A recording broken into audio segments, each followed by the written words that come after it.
Buenas tardes, soy Nuria y daros la bienvenida y agradeceros en nombre de la Casa Encendida y de Rojo Menta vuestra presencia aquí. Uy, en este segundo evento en torno al Día Internacional de la Fascinación por las Plantas.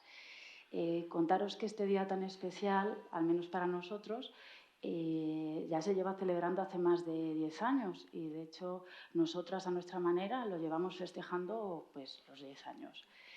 Pero es el segundo año que lo estamos haciendo como creemos que se merece, que es con una gran fiesta, con un gran evento. Y sabemos que sigue siendo desconocido, pero es verdad que nos hemos llevado la alegría que muchos nos habéis preguntado qué íbamos a hacer por el Día de la Fascinación de las Plantas. Así que pensamos que se va un poco pues, acogiendo. También contaros que en realidad el Día de la Fascinación es el día 18 de mayo, pero lo hemos, por logística, tenido que adelantar, cosa que nos ha dado igual porque hemos pensado, pues nada, hacemos varias fiestas y ya está, que se lo merecen las plantas. ¿Y por qué es un día especial y por qué creemos que es importante? No solo porque a nosotras nos fascinen las plantas, sino porque creemos que nos tienen que fascinar a todos. No es el día de las plantas, no es el día de la importancia por las plantas, es el día de la fascinación. Y entonces nos tenemos que parar a pensar qué es eso de que nos fascinen las plantas. Y si vamos a la definición de la Real Academia Española, dice que es la atracción no irresistible hacia algo.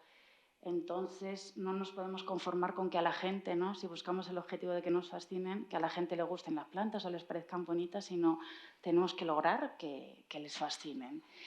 Y nada, para esta segunda edición hemos querido crear también un evento que fuera una fiesta, donde encontrarnos aquí todos los que nos gustan las plantas, que no es a veces fácil vernos, y que nos acompañen dos personas muy especiales, también muy apasionados de las plantas, Carlos Madalena y Tommy Escribano, y veréis a lo largo de la tarde que como las plantas son fascinantes.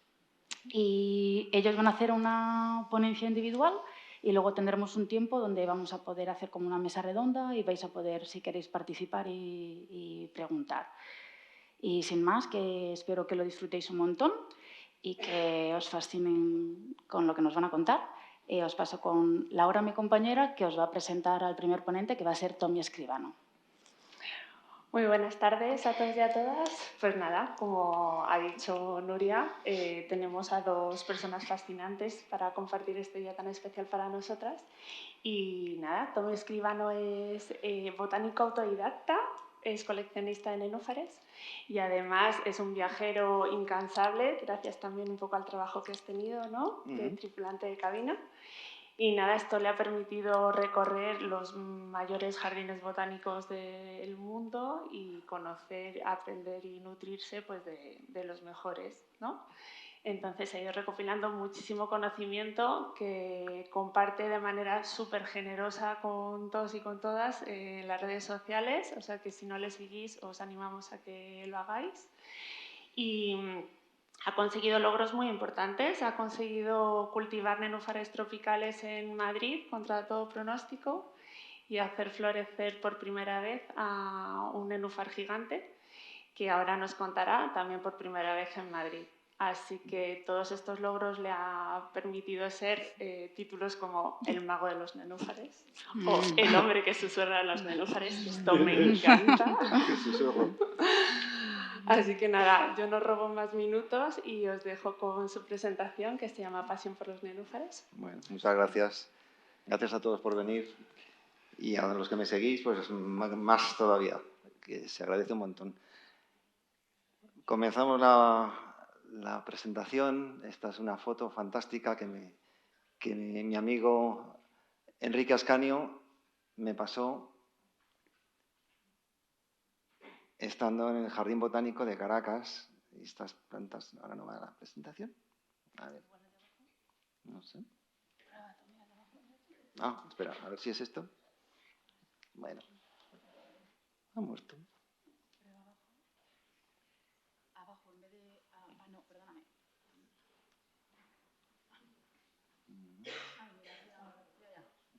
Ok.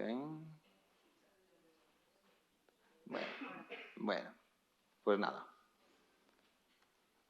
pasamos los problemas técnicos. Este soy yo hace unos añitos en el Jardín Botánico de Múnich. Y simplemente, pues eso, comenzar con 15 añitos ya estaba con los nenúfares. Aquí, con bastantes menos años, me acuerdo de mi niñez en los Llanos de Tormes, en Ávila, un pueblo fantástico, donde mi abuelo Marcelino me pasó... Mi abuelo sabía muchísimo de plantas, mucho más que muchos catedráticos hoy en día, creo, y me pasó ese amor por las plantas. El pueblo está cerca de Barco de Ávila y es un lugar bañado por el Tormes, el río Tormes, lleno de vida y vida acuática también. Así es que ahí ya comenzó el germen. Todos recordamos a Félix Rodríguez de la Fuente y yo estaba fascinado por él. Me encantaban sus documentales y, bueno, pues mi pasión botánica y biológica pues comenzó ahí. En Barcelona, cuando yo crecí, pues estaba jugando con los geranios de mi madre, les hacía todo tipo de cosas, hacía injertos, por supuesto no funcionaba ninguno, pero bueno, así aprendí.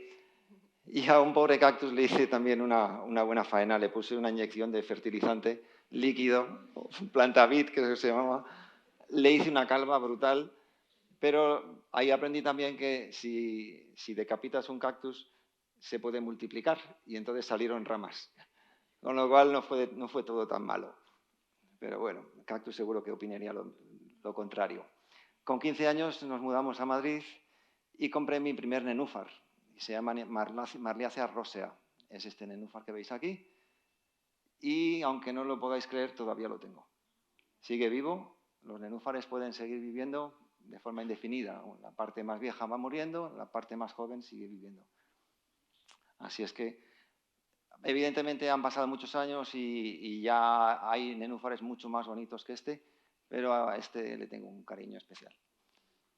Y todavía vive. Con 18 años comencé biológicas y, bueno, pues era mi vocación.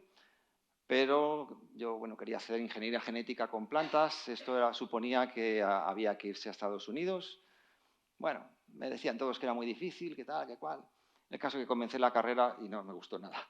Solo me gustó la asignatura de biología, matemáticas, física y química. Y, bueno, era un horror. Total, que me desmotivé tanto que dejé la carrera y me hice protésico dental. Nada que ver.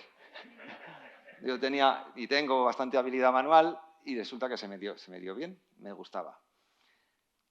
Pasado un tiempo, se me cruzó un amigo que por casualidad me dijo, oye, mañana se acaba el plazo para entrar en Iberia. Oye, que yo no tengo ni idea de más idiomas más que inglés, un poco de inglés.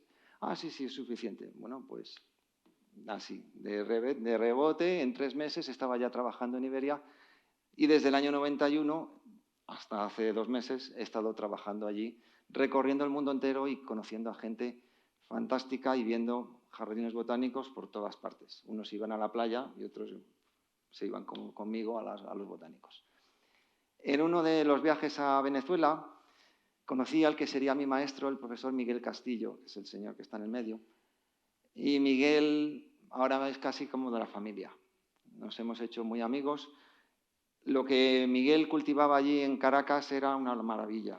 El Jardín Botánico de Caracas tenía una laguna enorme, llena de nenúfares tropicales, algún rústico también, y yo no había visto nada parecido en mi vida. Y yo creo que en todos mis viajes no he visto nada similar. La situación ahora en Caracas no es muy buena y, bueno, se han deteriorado bastante, pero espero que algún día vuelvan a tener este esplendor. Todas estas plantas tenían el mérito, además, de estar cuidadas por él con su dinero propio. O sea, él abonaba de su dinero. El abono lo pagaba él. Y si no, se inventaba... Este era un fascinado por las plantas, por supuesto. Tenía que estar aquí.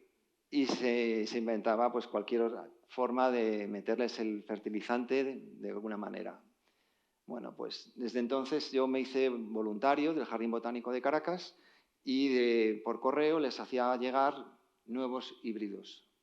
Así es que a los 4 o 5 meses, y con el clima de Caracas, pues tenían una gran colección.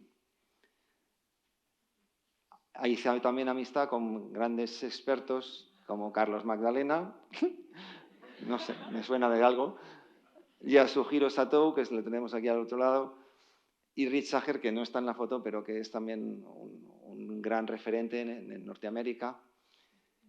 Y ellos me han explicado muchísimas cosas que yo creo que ahora es el momento de difundir y de compartir.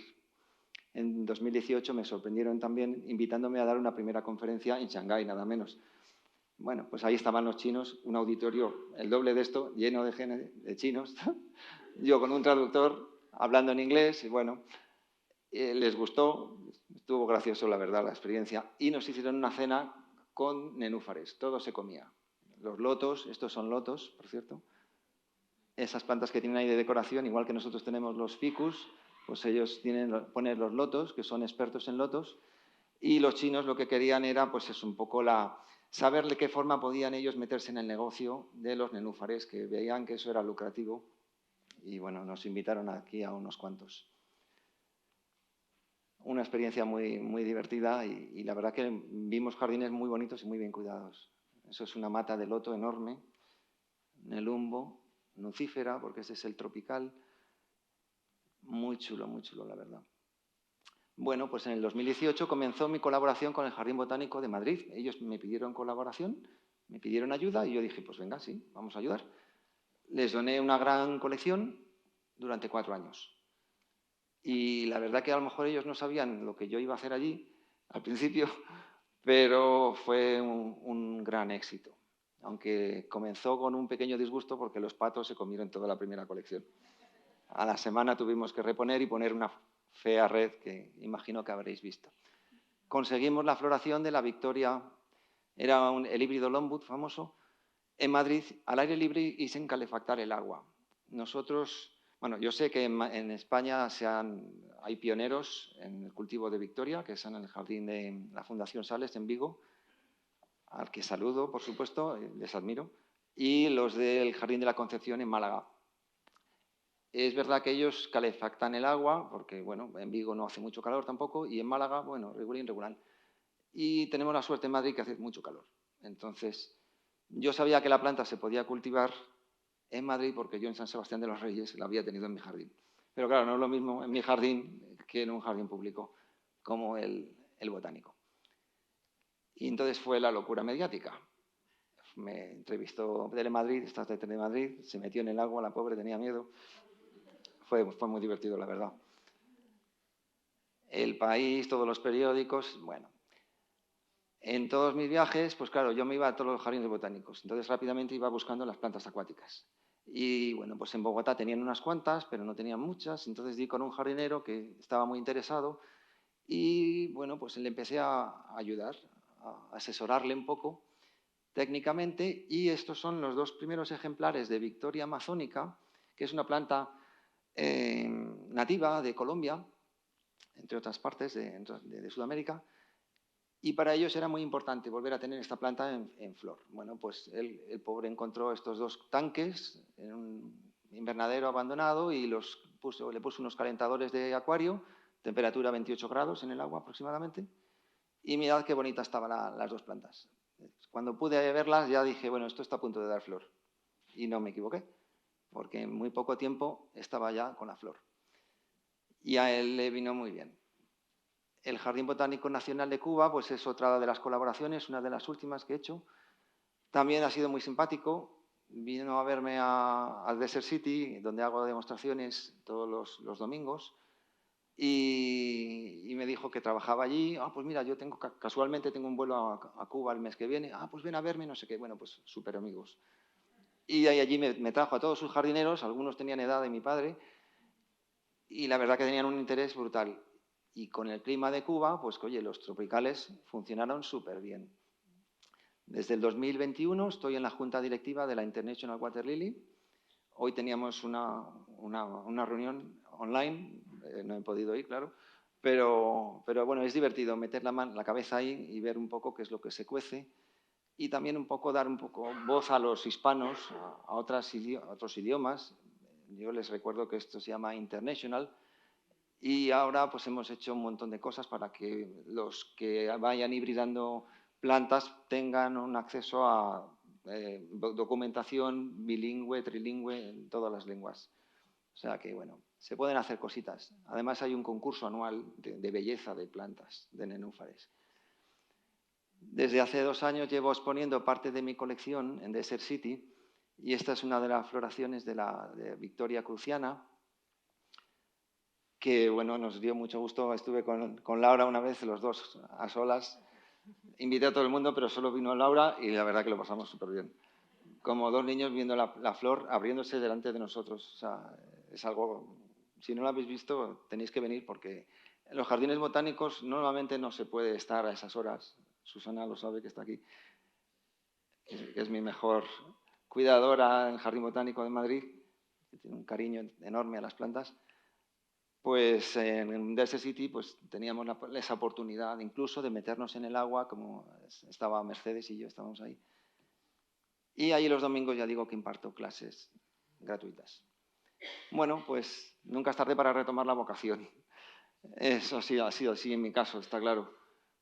De protésico dental y de biólogo al final me metí tripulante de cabina y luego, pues mira, volvió a salir esto y nadie, yo no hubiera jamás sospechado que podía haber llegado a este nivel y disfrutarlo tanto.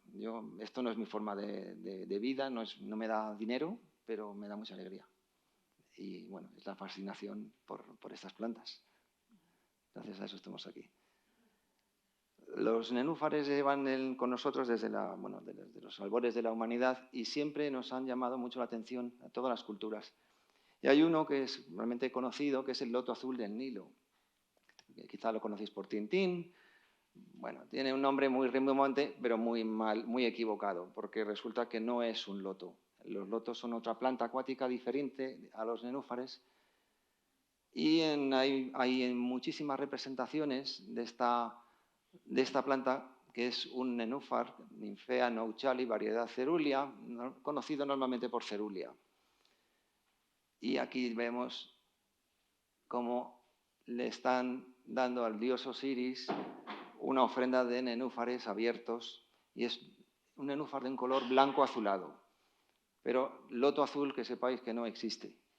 Aunque en eBay venden semillas de loto azul. No las compréis, por favor. Se describen rituales donde se maceraban estas flores en vino y producían efectos afrodisíacos. Cuando la pongo en Desert City, a veces digo, esto no debería de decirlo porque me las van a quitar. Pero bueno, lo gracioso es que mucha gente no la conoce, no le pone, pues eso, la cara a esta planta. Y esto es algo muy interesante que me dijo Eduardo Barba, que estuvo aquí el año pasado, y es una cabeza del Tutankamón, el rey niño, encontrada en la tumba de Tutankamón al comienzo, y resulta que se representa el faraón naciendo de flores de nenúfar azul del Nilo. Entonces es la forma en la que tienen de representar la creación. El capullo de nenúfar es el primer ser vivo que nace de las aguas del caos. Se abre con el sol y eso, al abrir sus pétalos, nació el dios Ra, el dios del sol. Es una talla en madera preciosa y es una maravilla, la verdad. Aquí lo tenéis. Mirad que es muy bonito. Tiene un tono blanco azulado. Si lo ves a pleno sol es blanco prácticamente. Pero si lo tomas la foto bien, tienes esos tonos azulados tan bonitos. Además huele súper bien. O sea que estas plantas son muy buenas para hacer aromaterapia, aparte del efecto afrodisíaco, por supuesto. Nenúfares salvados de la extinción. Bueno, pues aquí tenemos un nenúfar que se salvó de la extinción. No sé quién lo salvaría. Aquí le tenemos. Nenúfar es Nymphea termarum. Fue encontrado en unas aguas termales, en un arroyo termal en África. Y bueno, pues gracias a eso pensaban que la planta necesitaba mucho calor, que tal, que cual.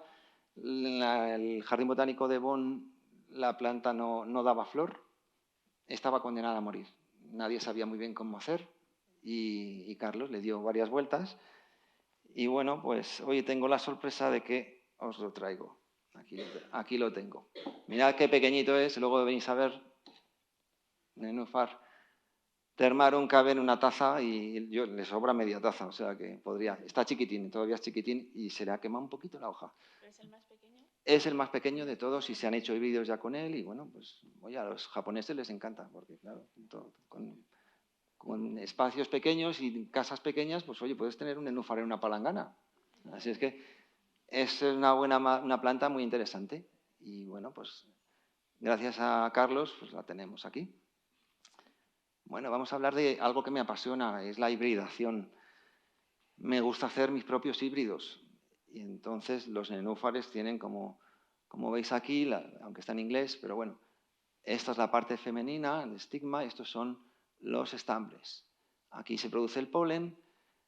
Si la abeja viene de otra flor y pone las patitas por aquí, pues ya tenemos una hibridación, una fecundación. Aquí están los ovarios, se producirán las semillas y luego viene un proceso largo de cultivar cada semilla que es genéticamente distinta a la otra y ver cuál es el que tiene mejores características. Por supuesto, las abejas son las que mejor lo saben hacer, pero a nosotros también nos gusta jugar. Y entonces este es mi maestro, Miguel, tomando los estambres con polen de una variedad que nos gustaba, será el padre, y buscando una madre para ponerle el polen. El día anterior se tapa la flor, porque allí además en Caracas amanece muy temprano y enseguida vienen las abejas y resulta que, claro, que la flor que tú quieres ponerle el polen ya ha sido visitada por un montón de abejas, con lo cual ese cruce, pues, muy seguro no es. No va a ser, a lo mejor ya tiene cualquier otra cosa. Entonces, si queremos hacer un cruce controlado, conviene tapar la flor. Luego la destapas y luego haces esta operación. Coges el líquido estigmático, el néctar del centro de la flor, en una flor hembra, y se mezcla con el polen de otra y se le pone a otra. Es, bueno, pues como una fecundación in vitro, pero bueno.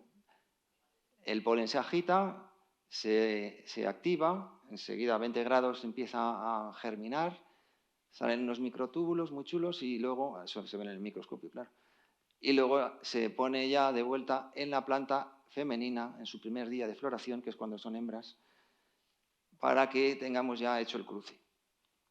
Por supuesto, hay que apuntar quién es el padre, quién es la madre, ponerle otra bolsita para que no venga ninguna abeja y nos vuelva a hacer una contaminación.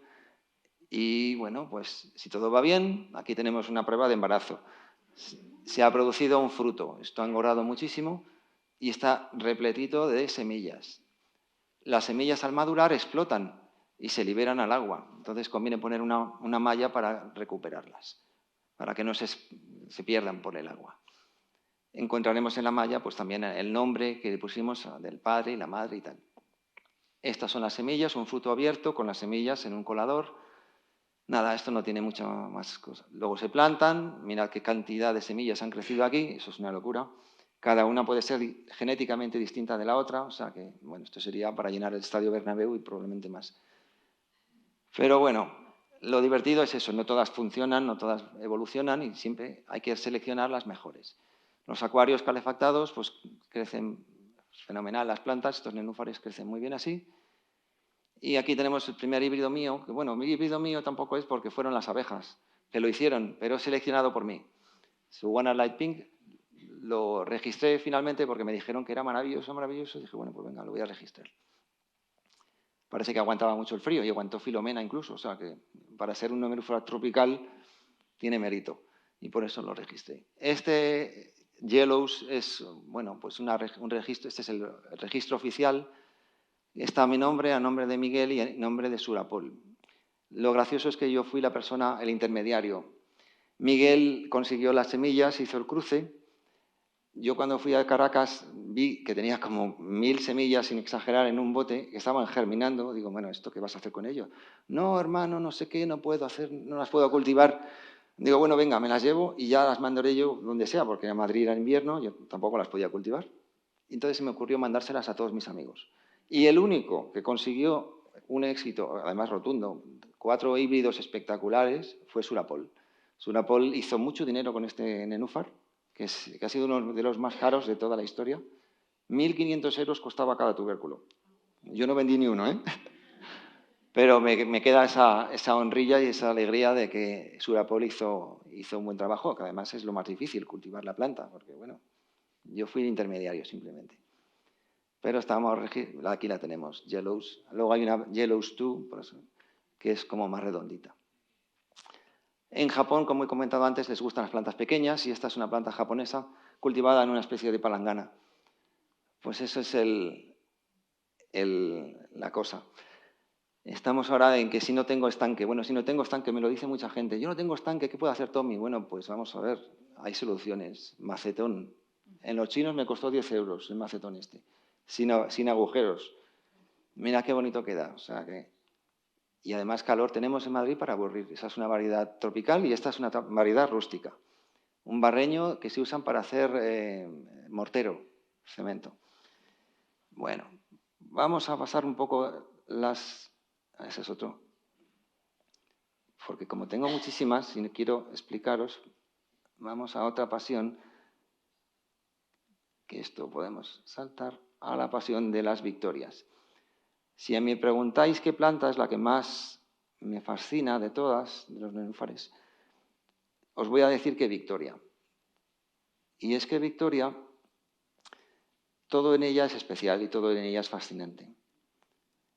Aquí los tenemos. Bueno, los gigantes.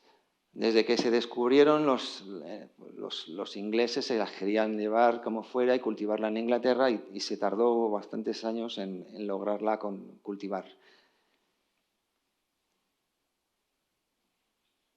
Y entonces estas son las que os sonarán, Victoria amazónica y Victoria cruciana. No son exactamente las de la foto, pero bueno, os hacéis una idea de lo que puede aguantar una hoja de Victoria. El peso de ella sugiero que deben ser como 70 kilos. Y mi maestro con esa pedazo de hoja del híbrido Longwood, espectacular. Bueno, pues es la primera cosa que llama la atención de estas plantas. Victoria amazónica, bueno, que dicen que era, creo que es amazónica, pero tiene el borde rojizo. Esta sí que es amazónica. Aquí tenemos la señal de que esto es una chuleta para que os contéis, para que podáis luego presumir. Si alguna vez veis una flor de Victoria y tiene tanta cantidad de pinchos, es amazónica sin duda. Eso no hay que dudarlo. El borde lo podrá tener más alto o más bajo, pero esto es la señal inequívoca de que es amazónica. De momento, exacto, que tenemos aquí a un gran descubridor. Bueno, el año pasado se lanzó al mercado una variedad nueva de amazónica.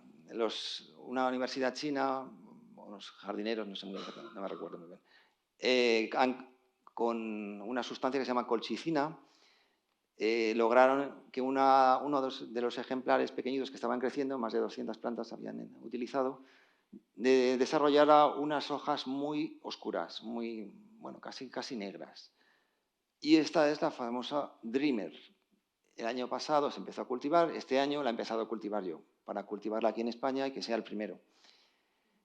Estas semillas me dieron mucha lata, porque han estado 2 meses en el acuario a 28 o 30 grados y no germinaba ninguna.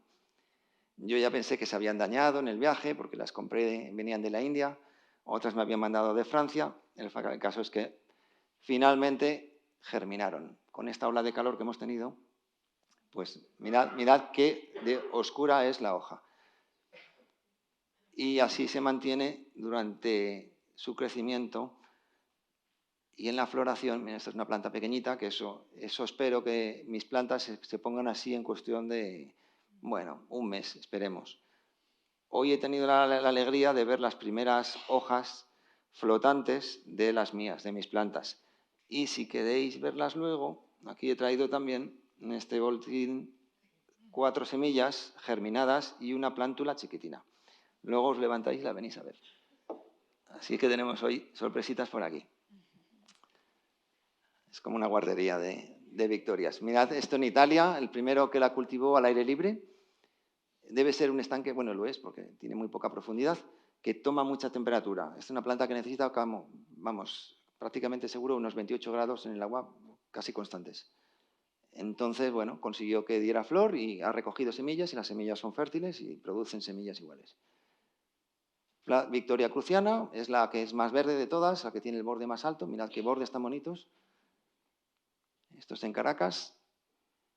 Y son una maravilla por debajo. Las hojas son una obra de arte. O sea, esto es la inspiración de muchos arquitectos. Victoria Cruciana es el opuesto de Victoria Amazónica. Y no tiene ningún pincho. Están sépalos desnudos. Estos son los sépalos y la flor antes de abrir. Entonces, ya sabéis que tenéis una Victoria Cruciana. Aunque también ahora tenemos a boliviana, pero bueno. Todo está cambiando muy rápido. Bueno, este es un cuadro donde se podían ver las comparaciones. Entonces, Cruciana aquí arriba, sépalo desnudo, amazónica con mucho pincho, y el híbrido de las dos, el híbrido famoso Longwood, que tiene unos poquitos. Y tiene características intermedias. Lo interesante de este híbrido es que tiene lo que se llama en botánica vigor híbrido, que la planta crece más y más fuerte que los progenitores. Y por eso, además, y por lo bonita que es, se cultiva muchísimo en todo el mundo y en todos los jardines botánicos. Los que pueden, claro. No todos pueden. Victoria Longwood, mirad qué maja. Allá en Caracas. Y yo con unos años menos. La verdad que la combinación del borde rojo con la superficie verde es muy bonita y, como veis, tiene unos cuantos pinchos. No tiene muchos, pero aquí tenéis la forma de distinguirla. Super hojas, tamaño enorme, con fertilizante casero prácticamente. Y aquí tenemos algo que, bueno, pues la nueva Victoria boliviana, descubierta por otra persona que también está aquí. Como descubrir un elefante, irse a un circo y ver un elefante y decir, bueno, pues esto es una especie nueva. Pues algo parecido. O sea, la planta más grande del mundo, resulta que ahí, escondida a plena vista, de millones de años. Tiene el récord mundial a la hoja más grande, 3,20 metros. Así es que Carlos ha descubierto ha salvado de la extinción a la más pequeña y ha descubierto la más grande. Genial. La termogénesis es una de las cosas más curiosas de esta planta. No es exclusiva de ella. Sé que los pepinos y algunas magnolias también producen ese aumento de temperatura dentro de las flores antes de abrir, pero es que esta tiene 10 grados de temperatura, es mucho. Para una planta es muchísimo. Y este chico que está aquí haciéndola, no sé yo, se llama Sergio Melgosa, es una persona que me seguía por Instagram y resulta que se dedica a hacer en las casas fotos de los aislamientos, donde entra el aire frío, donde entran las goteras, bueno, tiene una cámara térmica fantástica. Y me dijo, oye, Tommy, me he enterado que la planta esta tiene calor y tal, ¿puedo ir a hacer fotos? Digo, por supuesto, cuando quieras.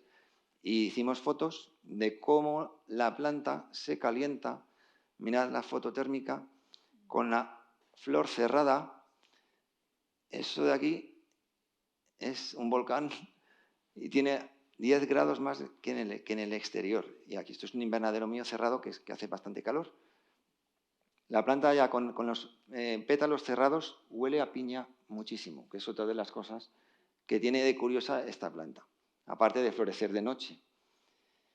Su polinizador particular, Cyclocephala castanea, un escarabajito chiquitín, no de ese tamaño, por supuesto, 2 centímetros escasos, muy discreto. Pero imaginad que este escarabajo pues, se extinguiera por casualidad.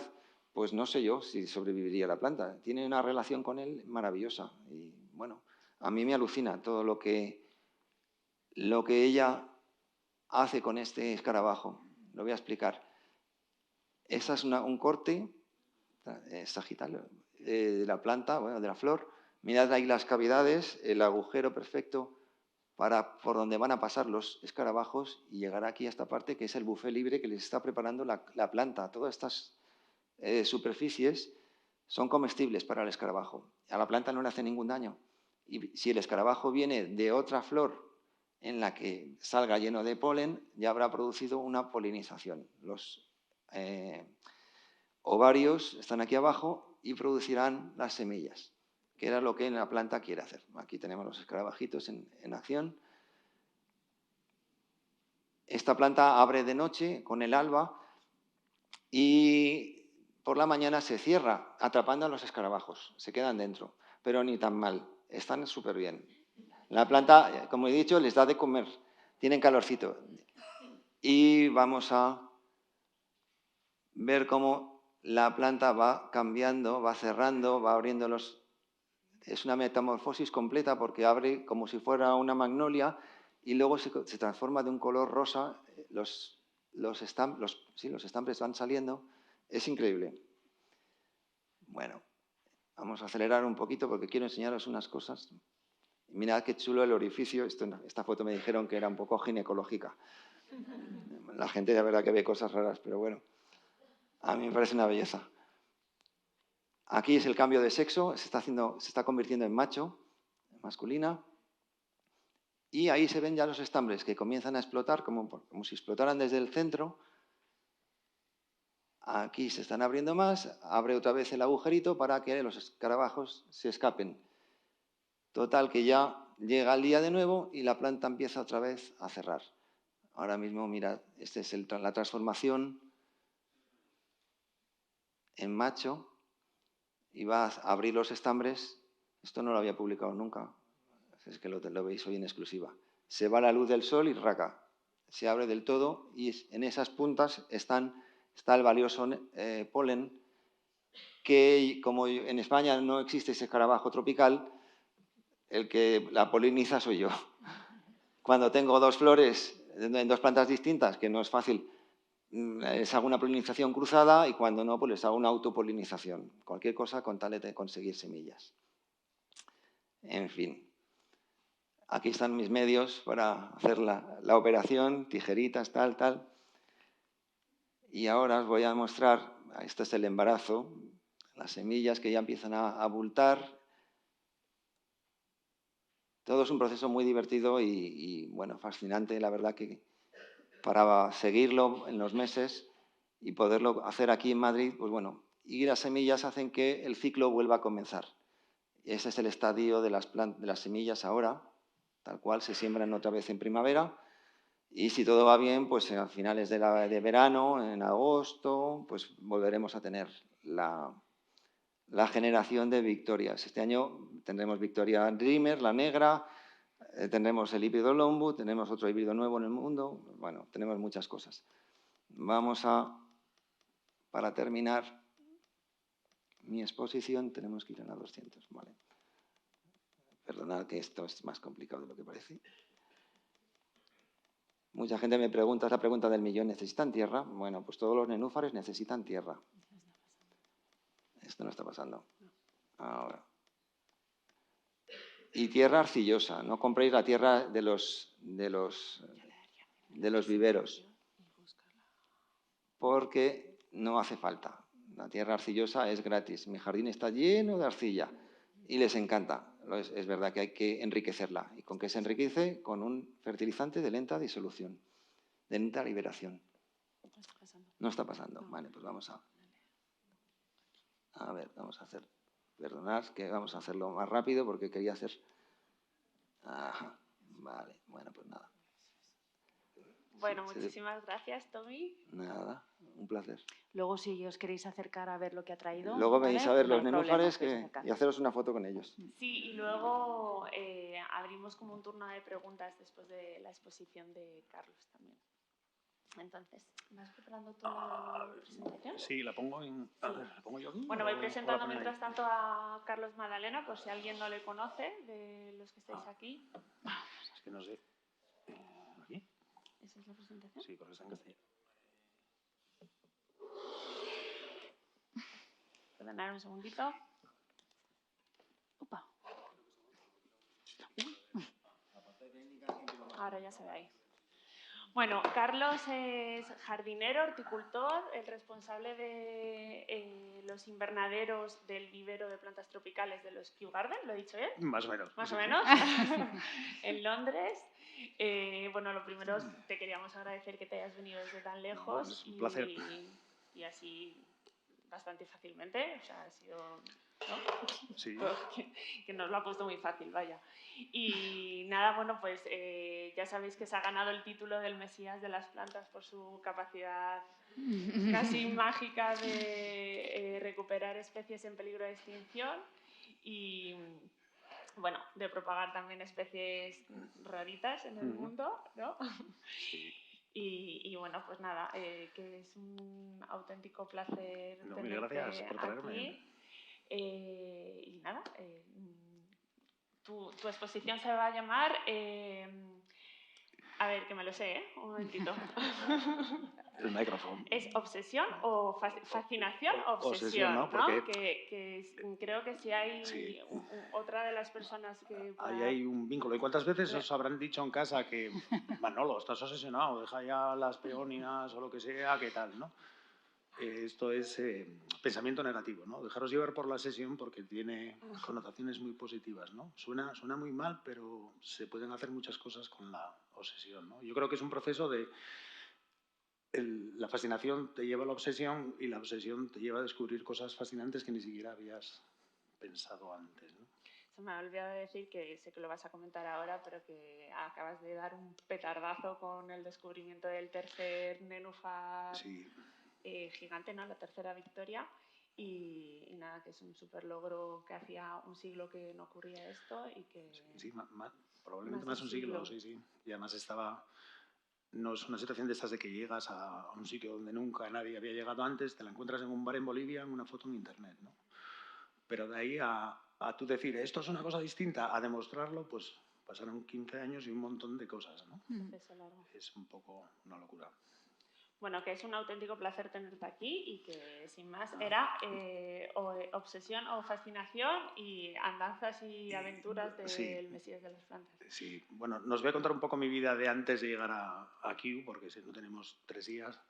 Me gustaría empezar un poco por hablar por el sitio donde trabajo, que es Kew Gardens, el cual tiene 125 hectáreas de terreno y no entra en una foto, pero os pongo esta porque además de la ciencia y toda la educación que se hace, hay una estructura que es típica de jardines botánicos, que es los invernaderos públicos, que podéis ver aquí varios. Al final veis una casita blanca y al final eso sería el fin de Kew, pero detrás de la foto todavía hay más, ¿no? Es un sitio realmente enorme.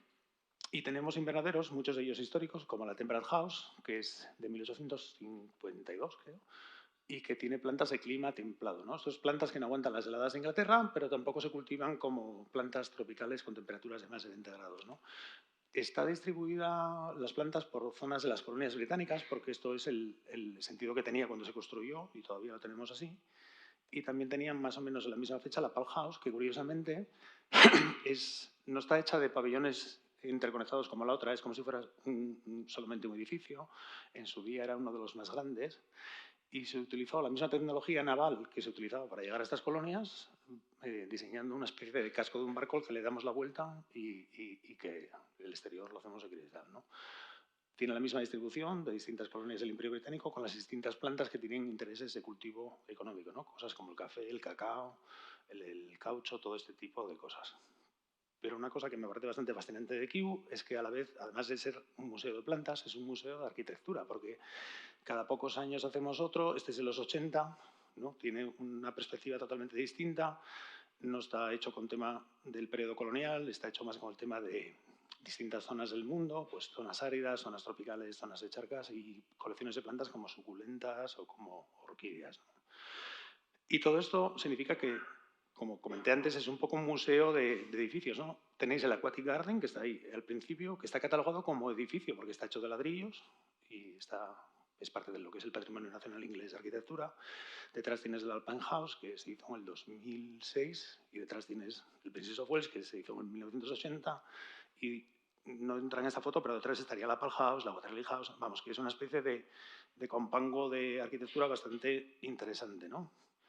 Pero con todo lo grandioso que es y todo lo espectacular que es, a mí la que más me gusta, como lo de los frascos y el perfume, es la Waterloo House, ¿no? Que es bastante sencilla, muy pequeña, pero tiene un encanto bastante especial. Es el primer sitio del mundo donde se cultivó el Victoria, el nenúfar. No lo tenemos abierto en invierno porque no hay luz suficiente para cultivarlo, pero lo plantamos en marzo. Tenéis una foto ahí hay un Victoria súper pequeñito en el medio y unos nenúfares pequeñitos. y en unas 6 semanas explota y tienes ya la fiesta funcionando como si estuviera ahí de toda la vida, ¿no? También tenemos otros nenúfares de tipo tropical, unos que son, bueno, pues están en cultivo, otros los recolectamos nosotros mismos. A veces el público abandona bebés. Este es mi hijo Mateo. Siempre me preguntan, ¿cuál es el truco? Y digo, el truco es tener un Victoria y tener un bebé. Coges la hoja del Victoria, pones el bebé y sacas la foto sin que se te ahogue el niño y ya está. Esta es Victoria cruciana, que esta hoja tiene 1,10 m, 1,20 m. No es una cosa muy espectacular, ¿no? Es curioso, cuando lo puse ahí se puso a hacer sonidos como si fuera una ballena asesina, como si fuera... Estaba encantado de los nervios, ¿no? ¿Cómo no? Estar ahí flotando es bastante alucinante. Y todos estos displays que están en el público, necesitas un invernadero que es mucho más aburrido porque es el típica nave industrial, pero contiene la colección más valiosa de Kew, ¿no? Tiene más de 30.000 tipos de plantas. Y yo me dedico a las plantas tropicales de helechos, enredaderas, herbáceas, árboles, acuáticas. Y me diréis, ¿qué más hay? Bueno, pues hay cosas como orquídeas, de las cuales hay 4.000, o cactus, de los cuales hay más de 5.000. Una labor que también llevamos a cabo es el dar cursos y formar la siguiente generación de jardineros, ¿no? De hecho, esta foto fue sacada hace 10 años y hoy en día Emma lleva el invernadero de la Weasley, de la RHS, y es uno de los sitios donde puedes aprender este tema de la horticultura botánica, ¿no? No hay muchos sitios así donde puedas hacer esto. Durante mis 20 años allí habré trabajado con más de 100 estudiantes, ¿no? Que es una parte bastante bonita del tema. Lo que intentas hacer es tener una librería de jungla, de plantas que crecen... Vamos, una enredadera tropical igual te pone 15 centímetros en un día y las tienes en orden alfabético.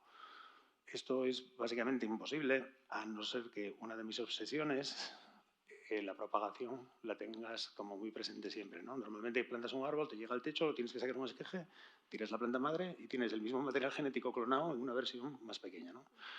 Esto te hace mucho más fácil todo, ¿no? Siempre tienes que refrescar la planta. Tenemos zonas de propagación, que siempre es curioso, ¿no? Porque dicen, ¿dónde está esto? Y solamente tú lo sabes, ¿no? Es una de esas cosas de... la última vez que la vi estaba aquí. Lo bueno es que siempre todo tiene una etiqueta, todo tiene un número, e incluso si la planta cambia de nombre o de repente te la dan como una cosa y luego es otra, siempre puedes ir al ordenador y saber todo el origen y toda la trayectoria de esa planta, ¿no? Tenemos accesiones que tienen más de 2 siglos, ¿no? Y otras a lo mejor llegaron la semana pasada y todavía no están en el sistema. Es curioso cómo esta planta realmente es la que acabó llevándome a Kew Gardens y realmente no está muy claro si esta planta me salvó a mí como mi carrera profesional o yo salvé a la especie, ¿no? Porque es una cosa como que una se va con la otra. La historia de esto es que se descubrió en 1840 en el Océano Pacífico, en la isla de Rodríguez, que pertenece hoy a lo que es la República de Mauricio. Y en 1940 se recolectó el último ejemplar de herbario y en 1980 pues un científico la declaró extinguida porque llevaba más de 40 años sin ser vista. Frustrado por esto, un profesor de una escuela de Isla Rodríguez decidió que quizás los niños podrían ser herramientas de encontrar ejemplares perdidos de estas especies. Mandó a los niños al bosque diciéndoles, cuando encuentres una planta que no hayas visto nunca, la traes, la intentamos identificar. Y en una semana, un niño de 10 años se plantó con esta. Nos mandaron ramas a Kew Gardens, verificamos qué era lo que era. Fueron capaces de reproducirla por esquejes, con lo cual se aseguró una población captiva, pero durante más de 30 años nunca dio semilla, ¿no? Se le reconocía como la planta al muerto viviente, ¿no? El ejemplar está vivo, pero su especie está muerta. Y a mí esto me pareció súper triste y súper fascinante, ¿no? El tema este de lo que tienes aquí delante está extinguido, pero realmente no lo está porque está delante. Y florece todos los días. Llevo 20 años en Kew y nunca ha dejado de florecer tanto como hasta ahora. Entonces yo me obsesioné con el tema este de cada flor es una oportunidad para probar algo distinto, ¿no? Cortando el rollo rápido, bueno, aquí una foto de cuando yo era joven y tal. Esto es cuando yo empecé a trabajar con esto, en el 2003. Todo el mundo me decía, pierdes tu tiempo, esto es una pérdida de tiempo, no lo puedes hacer en tiempo de trabajo porque esto no conduce a nada, estás loco. 3 meses después, salió un fruto y plantas las semillas y te sale esto que veis aquí con hojas negras y alargadas. Y claro, todo el mundo te mira como que, claro, ya. ¿Sabes? Como que no te creen. Y yo esto no me lo podía explicar al principio, pero 3 años después, de miradas así de... ¿Y esto? Como veis en esta foto, llega un momento que la planta crece y de repente, como arte de magia, ¡pum!, cambia y es totalmente idéntica a la planta madre, que yo estaba seguro que iba a ser el caso. Totalmente idéntica, pero con un pequeño cambio. como es reproducción sexual y no es reproducción por esqueje clonal, las plantas son genéticamente distintas. Y de repente pues salió una cosa que no sabíamos, que era que es una planta de dioecia, ¿no? Aunque todas las plantas tienen las dos partes, el macho florece un montón, tiene polen en las anteras, pero el estilo está como reducido. Y en la hembra florece muy poco y tiene un estigma que sale por las anteras, las cuales no tienen polen. Pones polen de un macho a una hembra y te da siempre semilla y da 80 o 90, con lo cual aquí te inventas un trabajo, que es ir a la isla de donde viene y llevarles un montón de plantas, ¿no? Más de 900 semillas y un par de docenas de plantas ya establecidas. Y tardó 30 años, pero fuimos capaces a llegar con los hijos de la planta de madre y en la misma jaula donde la tienen, que es un concepto bastante interesante, ¿no? Eso de meter una planta en una jaula para protegerla de nosotros es bastante fascinante, ¿no? La planta original de donde salió este esqueje todavía sigue viva y ahora, pues, bueno, hubo que cambiar el siglo para poder empezar a reproducir esta especie, ¿no? Os podéis preguntar por qué tiene estas hojas. No sé si veis en la foto donde hay una grava y todo esto, ahí hay una planta que está como medio escondida. Si pones un fondo de un color distinto, resalta un montón. Estos básicamente son plantas de camuflaje, ¿no? Se esconden de las tortugas gigantes que ya no existen, de Isla Rodríguez, ¿no? Que eran como jirafas y tenían una altura de 1,20 m. El 80% de la flora de Isla Rodríguez, todos hacen esto. Tienen estas hojas, ahí tienes 3 géneros distintos, de 3 familias distintas, y ves como en cuanto llegan al 1,20 m, automáticamente cambian y se convierten en una típica planta tropical, ¿no? Con lo cual, una fascinación que te lleva a una sesión te lleva a otro tópico fascinante, ¿no? Y te tienes que preguntar qué hubiera pasado con Darwin si hubiera aterrizado aquí y hubiera visto esto, ¿no? No sé si mencioné, Isla Rodríguez está entre India y Madagascar y curiosamente la flora más o menos refleja estos dos países, ¿no? Aunque tienen 800 especies endémicas, pero son más famosos por Mauricio, es probablemente el país que más relacionamos con la extinción, ¿no? Es donde vivía el dodo. Isla Rodríguez pues tiene su propio grupo de tortuga extinguida, dodo extinguido, pájaros extinguidos, y está bastante arrasada. No queda ni el 1% de la superficie tiene vegetación nativa. Con lo cual tú llegas allí con, hola, acabo de solucionar esto, y te encuentras estos otros 356 problemas, ¿no? Como por ejemplo el árbol del encaje, del que solamente quedan 2, y que sencillamente pues con una bolsa de plástico, unos pocos esquejes y traértelos de vuelta, de repente empiezas a reproducirlos en Kew. El árbol del coral, para no tener el mismo problema de la planta macho o hembra, que yo no sabía si esto estaba pasando, me llevé 2 y me sale uno hembra y es rosa y otro macho y es azul. Y te quedas como, ¿cómo? Bueno, resulta que puede ser blanca, rosa o azul y luego también pueden ser macho o hembra, ¿no? Solamente coincidió que los 2 primeros fueron así. Claro, ¿sabes? Uy. Y esto es una planta que no solamente es una especie endémica, sino que es un género endémico, ¿no? Básicamente se extingue esto, se extingue un grupo entero de plantas, ¿no? Y es la rosa, ya. Tiene néctar de colores y atrae gecos. Y es el único caso que conocemos de planta en el que el mismo agente que poliniza la planta es el mismo agente que distribuye las semillas. Esto normalmente no pasa porque es una muy mala idea, ¿no? Si pierdes el agente, entonces tienes que cambiar en 2 sitios a la vez, con lo cual te extingues, ¿no? Y de hecho, los primeros exploradores que llegaron a Mauricio decían que la isla estaba cubierta en esta planta y hoy en día quedan nada más que 40, ¿no? Hay veces que es muy fácil, que te traes un esqueje y funciona, pero por ejemplo, esta es la planta más solitaria del mundo, como la llaman, la Euphorbia americabilis, que solamente queda un ejemplar desde la década de los 50 y no hemos sido capaces de producir otros, ¿no? Lo cual es bastante triste.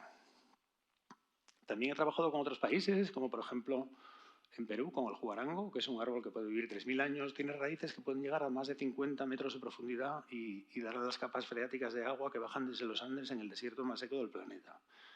Pues bueno, llega alguien, lo corta y como tiene una madera que es súper densa, se hace pollos a la brasa y, por supuesto, nadie se ocupa de replantarlos, ¿no? Entonces, uno de los proyectos era dar cursillos para la gente para que pudieran propagar, para montar viveros en distintos puntos para plantar estos árboles. Durante los 6 o 7 años que este proyecto se hizo, se plantaron más de 1 millón y solamente se estima que unos 10.000 o 15.000 sobrevivieron, ¿no? Tiene muy poca... sobrevive muy mal porque básicamente es que no llueve nunca en este lugar, ¿no? Pero bueno, aunque tengas que plantar 100 para conseguir uno, es mejor que nada. En otro clima totalmente distinto, pero no muy lejos, en Bolivia, la nuez del Brasil, que realmente se debería llamar la nuez de Bolivia porque se produce el 80%, sale de Bolivia, todas las que encontréis en el supermercado son recolectadas en la naturaleza. No se cultiva fuera del área de origen porque las flores están a más de 40 metros de altura y solamente la flor la puede polinizar un abejorro endémico de Latinoamérica que es enorme y es capaz de abrir la flor, ¿no? Pero existe este tema que la gente que vive allí solamente viven de esto económicamente, pero luego tienen que comer, con lo cual cortan el bosque para poner ganado y otras cosas para poder alimentarse porque no hay tiendas. Entonces es un poco el tema este de la pescadería que se muerde la cola y dispararte en el pie, ¿no? Y es curioso, como llegas allí, les das un poco una charla y con un poco de alambre y plástico, 2 semanas después te mandan fotos de cosas enraizadas, ¿no? Una cosa tan sencilla como esta y realmente no estaba pasando, ¿no? Y pueden entonces regenerar el bosque y ganar dinero y a la vez plantar especies nativas, ¿no? Bueno, esto es el trabajo, pero la obsesión y la fascinación de repente dice, hoy es domingo, ¿qué haces? Te coges un taxi y te subes a Ayacucho a 4.000 metros de altura. Directamente, vamos, porque estás a 100 kilómetros de donde crece esta planta que siempre desde niño quisiste ver, ¿no? La Puya raimondi, esto es una bromelia, es de la familia de la piña, y aunque no se aprecia bien en la foto, esas hierbas son de más de 70 centímetros de alto. La planta es enorme. Os voy a poner esta foto para que veáis qué pasa después de que florece. Mirar a la chica allí, o sea, es que es espectacular. Pone, pues no sé, 1 millón de flores y 10 millones de semillas y muere, ¿no? Y como ahí arriba no hay leña, pues la gente del lugar pasan 2 cosas. Como es alta, le puede caer un rayo y se prende en fuego, y si no, pues como no hay leña, pues le prenden fuego y se hace una hoguera de San Juan, ¿no? Nosotros nos echaban mucha risa porque siempre, desde que vimos esto, probábamos diciendo que a Pachamama se le cayó el cepillo del rímel. Paz, ¿no? Porque es un poco así, ¿no? Y luego, pues si no puedo subir a Ayacucho, pues me bajo el río y a mirar el tema este de Vitoria, porque de aquella yo no entendía nada, ¿no? De lo que ocurría aquí. Los nenúfares, como con Tommy, pues es una especie de obsesión, ¿no? O fascinación, o lo que lo queréis llamar, ¿no? Y uno de los países donde más he viajado recolectando nenúfares es en Australia. Todo el mundo en Australia vive en el sur y yo nunca he estado nada más que en Perth, que es donde aterrizo. Nunca he estado en las ciudades más importantes. Siempre me voy a donde nunca va nadie, que es el norte, ¿no? Ahí he hecho más de, no sé, 13.000 o 14.000 kilómetros en jeep. Y básicamente vas conduciendo y si ves nenúfares por la carretera, por un lado o para el otro, para, recolectas y cuando se pone el sol, sacas la mosquitera, te metes a dormir y luego despiertas por la mañana lleno de hormigas porque te acabas de meter la tienda, por la noche no lo viste y te sentaste en un hormiguero, ¿no? Pero, en fin, o llegas a otro sitio y ya están cerrados, ¿no? Es como cuando llegas a la tienda y la han cerrado y ya es de noche y estás ahí pensando toda la noche qué nenúfar va a ser este, de qué color va a ser. Entonces, un día te levantas por la mañana y pues son todos blancos o son todos rosa. Es una especie, es la otra. Y de repente conoces a un granjero que es un pastor de ovejas y tiene helicóptero. Y de repente te das cuenta de la jugada. Si tú eres un pastor, sabes dónde está el agua, y si sabes dónde está el agua, ahí están los nenúfares. Y entonces, bueno, pues conoces este personaje, que es un poco como el de Toy Story, con su gorro de vaquero súper delgado y con las patas así, fumando con una mano y conduciendo con la otra, y dices tú, aquí es donde morí yo, ¿no? Pero es alucinante, porque claro, cuando te sales de la carretera ahí es cuando empiezas a ver qué es lo que hay detrás, ¿no? Y en un solo día de helicóptero, pues a lo mejor te haces más que en 3 semanas de coche, ¿no? Y llegas a sitios, como veis en estas fotos, que no hay forma de llegar allí, ¿no? Y además tienes la cosa de que con el helicóptero puedes pasar por arriba y los cocodrilos se ven mucho más fácil que cuando estás al borde, ¿no? Y dices tú, pero si está lleno de cocodrilos. Y dices, tú no te preocupes, que estos son de agua dulce. Y dices, pero estos no mueren. No, solamente cuando están en la época de reproducción. Y dices tú, ¿cuándo acaba? Y dice, en abril. Y es la primera semana de mayo, ¿no? Y dices tú, vale. Entonces es curioso cómo el conocimiento que tenemos sobre las plantas está siempre cambiando, ¿no? En Australia, hace 50 años, había más de 20 o 30 especies de nenúfar descritas. Llegó otro botánico, lo miró y dijo, esto no tiene ningún tipo de sentido para nada. Lo redujo a 2, una de ellas siendo violácea, y en los últimos 20 años pues los hemos roto un montón, como por ejemplo, esta estaba en violácea, pero es Luckey, ¿no? Y se caracteriza no solamente por...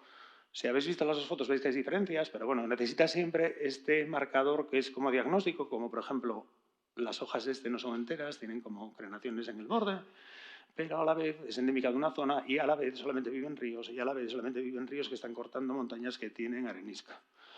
Y a la vez, pues con un montón de otras historias, entonces te sacas con una teoría que luego puedes verificar, ¿no? Y hay formas de hacer esto. Los nenúfares australianos los poliniza una abeja muy chiquitita que no tiene aguijón y que da miel, con lo cual esto de recolectar miel en casa es mucho más fácil. En Australia todo el mundo utiliza esta ahora, ¿no? Y tienen colmenas como súper pequeñitas. Ninfea georginae, una planta que es enorme, que también tiene crenaciones en el borde, pero sin embargo las semillas son totalmente distintas. Ninfea mutabilis, que parece que salió de un sueño budista psicotrópico. Esto no existía hasta, no sé, 2008 o así, ¿no? ¿Sabes? Nadie se había percatado de esto. Y una vez que tienes una idea de todo lo que está descubierto y dónde está y qué pinta tiene, entonces eres capaz de encontrar otras que nadie se había dado cuenta antes, ¿no? Esta se nombró oficialmente hace poco y se llama Ninfea cacaduensis. Pero a la vez hay que destacar que lo mismo que se crean también se destruyen. Esta estaba nombrada hace mucho tiempo, Kimberleyensis, tiene unas flores impresionantes de tamaño, solamente existen 2 sitios y resulta que es estéril, lo cual primero empiezas a sospechar que es un híbrido y te preguntas ¿es un híbrido de qué? Y te das cuenta de que uno de los parientes posibles por la morfología es que no existía hace 5 años. Cuando se descubrió esto, uno de los parientes no existía, ¿no? Y despegas con el helicóptero y a menos de 50 metros te encuentras la otra, ¿no? Es enorme, casi más grande que Victoria a veces. Y esto te das cuenta también de que ocurre muy frecuentemente. Tienes ahí Ninfea violácea, que tiene, por ejemplo, un perfume muy característico, crece en aguas poco profundas, y la blanca es una Ninfea macrosperma, que vive en aguas muy profundas y no tiene aroma. En el medio te encuentras esta, que no tiene semillas y que es un híbrido. Ahí es muy obvio, pero cuando estás recolectando cosas o estás mirando especímenes de herbario que estás recolectados de todo el mundo, estas cosas son muy difíciles de ver, ¿no? Y entonces no la puedes entender, con lo cual es muy fácil que tú te hagas un fallo. Pero hoy en día, además de la morfología, la distribución y cosas como la historia, que es bastante importante a la hora de describir especies, tienes este tema de las filogenias de molecular, ¿no? Que últimamente mucha gente piensa que esto es la solución y realmente no lo es, ¿no? Esto es otra herramienta más que es capaz de aprobarte o desprobar lo que tú quieres o piensas que es, ¿no? Es curioso que la gente piensa, ¿y qué dice el DNA? Y el DNA normalmente lo que te dice no es lo que hay, sino lo que no puedes hacer. No sé si me explico. ¿Sabes? Tienes que, si una especie viene de otra y viene de otra, eso tiene que tener una especie de consistencia y los baremos que tú estás aplicando con la morfología tienen que estar un poco, no pueden estar en desacuerdo con esto, pero esto nunca te va a decir cómo tienes que cambiar la taxonomía, ¿no? Pues de repente te deja un helicóptero ahí y dice el tío, no hay dónde aparcar, salta, salta, ya te vengo a buscar dentro de 2 horas. Y se marchan y te quedas en el medio de Australia, en el agua, con el agua hasta el cuello, solo, y dices tú, ¿cómo acabé aquí, no? Y automáticamente oyes a tu madre, ¡Carlos, sal del agua! ¿No? Porque ella siempre tenía la idea de que yo iba a morir ahogado en la piscina más cercana. Y probablemente tenga razón. Pero a qué mola, ¿eh? Que estás allí, dices tú, qué bien. Bueno, pues verás. A que ya no mola tanto. Claro, sabes, los cocodrilos de agua marina de Australia consideran a los jardineros y a los pescadores como aperitivo, ¿no? Un cocodrilo de estos se podría tragar sin masticar. Y malas noticias, te va a masticar. Hay una especie que, porque normalmente lo que haces es, en toda la distribución, ¿cuál sería el sitio más seguro? Donde la probabilidad de que haya un cocodrilo sea más pequeña y ahí es donde vas. Pero ¿qué pasa? Que cuando hay una especie que solo ocurre en un sitio y tiene el cocodrilo más grande del mundo que se pescó hace 100 años y el segundo que se pescó hace 10, ¿no? Pues llegas allí y claro, aquí no sé si es la fascinación o si es la obsesión, ¿no? Yo creo que es la obsesión. Y porque claro, de repente te das cuenta y dices tú, si me meto aquí y me como un cocodrilo, la voy a liar bastante parda. Y claro, pero también si de repente me voy para casa y soy el único tipo que estuvo allí con permiso para recogerlo y se extingue, entonces, ¿qué, no? Entonces, bueno, te metes ahí 5 segundos, sales corriendo, ¿no? Bueno, además de esto, no os lo vais a creer, pero tuve que hacer un Health and Safety Assessment, ¿no? Esto del rollo de seguridad y prevención de riesgos laborales. Lo he hecho uno de cómo me meto en una piscina con cocodrilos y salgo vivo, ¿no? Sí, hay formas de, ¿sabes? Hay cosas que son curiosas, pero es así. Y este es una especie de Ninfea alexiae, y es la primera vez que tengo sensación de que hay una planta que me está mirando, ¿no? ¿Sabes? Tiene este tema. ¿Y por qué es tan importante hacer esto, no? Porque muchas veces es, bueno, cocodrilos, no me importa, me meto ahí en plan cuñado. Bueno, lo cierto es que también hay la parte de conservación, ¿no? Esto es una fuente termal en Ruanda. Arriba del todo veis que el agua sale a 80 grados, va enfriando y en la parte izquierda de la foto no veis que hay como una piscina donde hay hierba. El agua caliente mata la hierba, pero no mata al Nymphea termarum, ¿no? Y en esa piscina de ahí es donde existía toda la población mundial de este nenúfar que trajo hoy Tony, ¿no? Entonces, y un día leyendo un tema en alemán, gracias a Google Translate, me entero de esta historia y digo, pero bueno, ¿esto cómo no lo están cultivando? Y me entero que lo cultivan en Bonn. Les mando un email y les digo, oye, mandarme semillas esto. Y me responden, es imposible. Digo, ahora ya me está poniendo... Y además es que, mira cómo funciona la mentalidad, ¿no? Se está extinguiendo y es muy difícil de cultivar, no lo intentes. Hostia, esto no funciona, la verdad, ¿no? Si es difícil de cultivar, habrá que encontrar una forma de cultivarlo antes de que se extinga, ¿no? Entonces, de repente, pues la encontré. Y entonces, nada, lo publicas en Internet, a nadie le importa. Esas 5 no lo sabía, pero de repente entra el alemán que lo descubrió, ¿sabes? Entra de, ¿dónde está el español este? ¿Qué tal? Aquí. ¿Dónde la aquí? Y entonces me explica que acaba de venir de Ruanda y una gente que abrió una cantera de cemento, canalizaron el agua caliente para hacer una lavandería, el sitio se secó, todas las plantas se murieron, se fue a Bonn y estaban renovando la Palhaus y se las comieron una rata, ¿no? Entonces estaba escribiendo la extinción de esta especie cuando de repente pasa por el herbario de Kew y se encuentra con una australiana pintando el nenúfar que está él publicando como extinguido y dice, ¿de dónde está sacando esto? Y dice, hay un español allí que no calla y tal. Y básicamente salvado por la campana, ¿no? Y menos mal que no lo sabía porque si no igual me pongo nervioso, ¿no? El rollo es que entonces, ¿y por qué no está en la exhibición? ¿Por qué no está en la que lo pongan en la exhibición? Entonces lo ponemos y entonces lo roban. Y los de la Metropolitan Police piensan que es el último, con lo cual todos pensaban que me habían robado el único, ¿no? Entonces, claro, empiezan a sonar teléfonos por todos lados como si fueran bombas, ¿no? Como de, ¿y esto? Y dicen, ¿y cómo te sientes? Y yo, bien. Pero si te acaban de robar el último, y yo, no, pero si tengo otros 50, ¿sabes? Y dicen, hostia, ¿sabes? Pero, bueno, entonces la noticia ya no vende tanto, pero ya ignoramos eso. Y publicaron, bueno, la de Dios es Cristo, ¿no? Curioso, ahí estoy aguantando uno en lo que era el nenúfar más pequeño, junto con el nenúfar más grande del mundo. El único problema es que el nenúfar más grande del mundo no lo habíamos inventado todavía. Porque cuando se tomó esta foto, Victoria boliviana no existía. Existía como objeto, pero no existía en nuestras cabezas, ¿no? Es un concepto bastante interesante, ¿no? Y aquí voy yo de, ¿qué es esto que me está picando la bota? ¿Qué es esto que me está picando la bota? Pero bueno, allá voy yo, ¿no? Yo creo que la clave de esto es que si tú entras ahí en plan de, ¡guau! Yo es que aquí soy de Dios, aquí no me... Tu esperanza de vida va a ser 5 minutos, ¿no? Tienes que entrar muy en plan de, Virgen Santa, que me quede como estoy, ¿no? Sabes que hay veces que se me ponen un poco como si fuera un héroe ahí, Indiana Jones. El sol es porque, a ver, el sol allí es brutal, ¿sabes? Es el Ecuador, te pega en la cabeza y después de 2 lipotimias te llevas el sombrero de explorador. El resto es un tío de Asturias, ahí no sé dónde está, cuidado con las anacondas, aquí hay una cabra que está medio comida por un jaguar, no sé cómo es esto, sal del agua, Manolo, que, ¿sabes? Esto es así, esto me puedo poner aquí, no, yo es que soy muy valiente, no lo soy. Y entonces, pues como mi niño estaba creciendo, digo yo, pues me voy a inventar un uniforme más grande, ¿no? Y ahí está sacando el Guinness de los récords, porque curiosamente ya estaba el Guinness hecho, pero estaba hecho bajo Victoria Amazónica, pero realmente esto no es Victoria Amazónica, esto es otra cosa nueva que no estaba descrita para la ciencia, ¿no?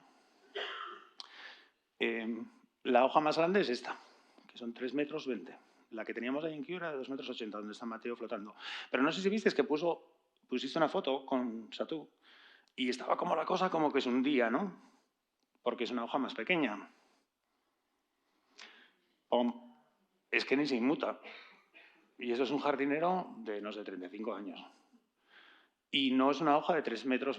Yo, cuando me jubile, quiero poner un mariachi cantando en una hoja de 3 metros en la Asturias patria querida. O sea, y mientras me echo un culo de sidra y porque es curioso, me fascina como todo el mundo dice, esto es imposible, esto es imposible. Y no es imposible para nada.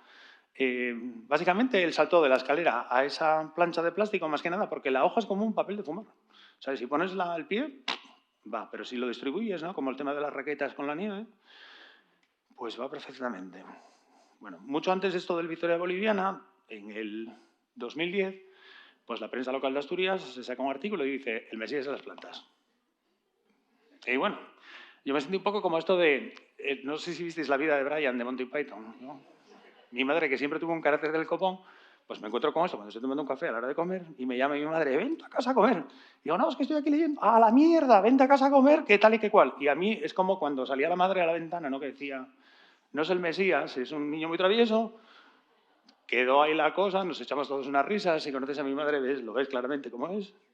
Pero la cosa se lió muy parda cuando David Attenborough, que tiene el epíteto de es God, ¿no? Es Dios, anuncia que hay uno en España que lo llaman el Mesías de las plantas, ¿no? Y es como que este tío es el personaje más mediático del Reino Unido, ¿no? Se dice que es tan famoso como la reina de Inglaterra. Bueno, se volvió la cosa un poco viral. Me escogieron una de las 1000 personas más influyentes de Londres por 3 años. Ahí, mira qué foto aquí, parece que estoy interesante y todo. Vinieron personajes a hacerse fotos conmigo. Esta es mi foto favorita, ¿no? Es un poco como lo de A.P. Blas de Sesame Street. Es un poco así, pero no acaba aquí la cosa, porque atención a la movida, ¿no? De repente me llaman de la secretaria del director y dice, tío, estás en el Gracia. El Gracia es como el Telva. Entonces sacaron este rollo de quién es el hot, ¿no? Quién es el más sexy. Y atención a la movida, estoy en posición number 3, hice podium. Pero lo gordo es que mirar quién es la quinta. Es Beyoncé. O sea, es que no se lo cree ni mi madre. Moral of the history, nunca os creáis los medios de comunicación. Entonces, bueno, pues estaba yo allí en el centro, aducido por los marcianos, y dije yo, ¿qué voy a hacer ahora yo con esto, no? Pues, ni corto ni perezoso, me escribí un libro. Y se llama El Mesías de las plantas porque, como dijo el editor, ¿será el Mesías de las plantas o no será? Y la verdad es que, porque una cosa es que te llama el Mesías de las plantas y otra cosa es que te lo llames tú, ¿no? Es una cosa totalmente distinta. Y salió en 14 idiomas, lo cual es bastante interesante. Salió en chino, en japonés y en un montón de otros idiomas, ¿no? Y es curioso cómo cuentas un libro, que estás contando historias de tus viajes por el mundo y de repente te llevan en un tour por todos los lados, ¿no? Un poco como la Jurado. Pues charlas en Ayacucho a 4.000 metros de altura con esta llama que se me comió todo el azúcar, o en la costa del Caribe, y en sitios en los que yo pensé que nunca jamás iba a poner un pie allí, ¿no? Como por ejemplo la Escuela de Educación del Páramo de Sumapaz, que es el epicentro de la guerrilla de la FARC. Y pusieron mi libro como en el currículum, ¿no? O sitios como la campaña de bienvenidos de Heathrow Airport, ¿no? Que ponen, pues yo qué sé, te ponen un beefeater, te ponen un astronauta y de repente hay un colgado español con un nenúfar. Y claro, este es el rollo, se viene la gente a verme a Londres, tengo otro que es goodbye, y de repente, oye, ven aquí, Gardens, y me dicen, no, y se escaquean y no me vienen a ver, y cuando se marchen me dicen, tío, eres como un espectro extraño y tal, porque están subiendo el avión y estoy yo de, hasta luego y tal, ¿no? Pero tengo que decir que lo que más me flipó de todo es cuando uno de los que estaba en tus fotos, Enrique, se planta en una de mis charlas en Colombia y dice, no, es que me enteré porque llegó un señor a caballo con una trompeta y anunció la llegada del Mesías en el pueblo de al lado. Y digo yo, ahora ya lo he petado. Ahora ya, es que aquí ya es que... Vamos, ¿qué más, no? Y el rollo es que todo esto, lo único que realmente lo utilizo para es... Hay una cosa que es muy importante, ¿no? Y que es el mensaje central de esto, ¿no? Y que intento pues, que la gente se fascine por las plantas, pero el mensaje central es que 2 de cada 5 especies se nos van a extinguir, ¿no? Eso significa que vamos a perder 100.000 especies de plantas en los próximos años, ¿no? Con el tema del calentamiento climático probablemente sea 3 de cada 5, ¿no? Y esto da bastante miedo y no es fascinante para nada, ¿no? Entonces, pero sí que es cierto que la única forma de que la gente tenga interés es contarles estas historias en las que la fascinación a lo mejor empieza y desde a partir de ahí a lo mejor consigo otro obsesionado, ¿no? Por este tema. Entonces, no sé cómo vamos de tiempo, pero probablemente sea el fin. ¿Sí? Pues nada, desde las pasarelas de Bolivia, muchas gracias.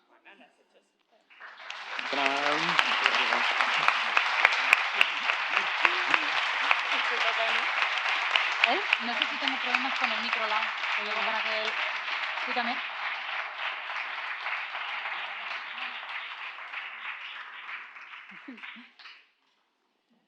Muchas gracias, Carlos. Nada.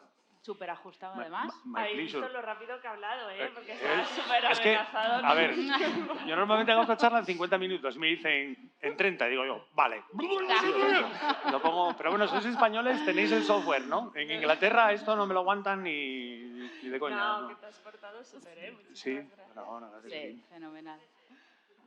Y nada, vamos a pasar al turno de preguntas, pero antes el privilegio nosotras de preguntaros, claro, nos hemos reservado un minutillo.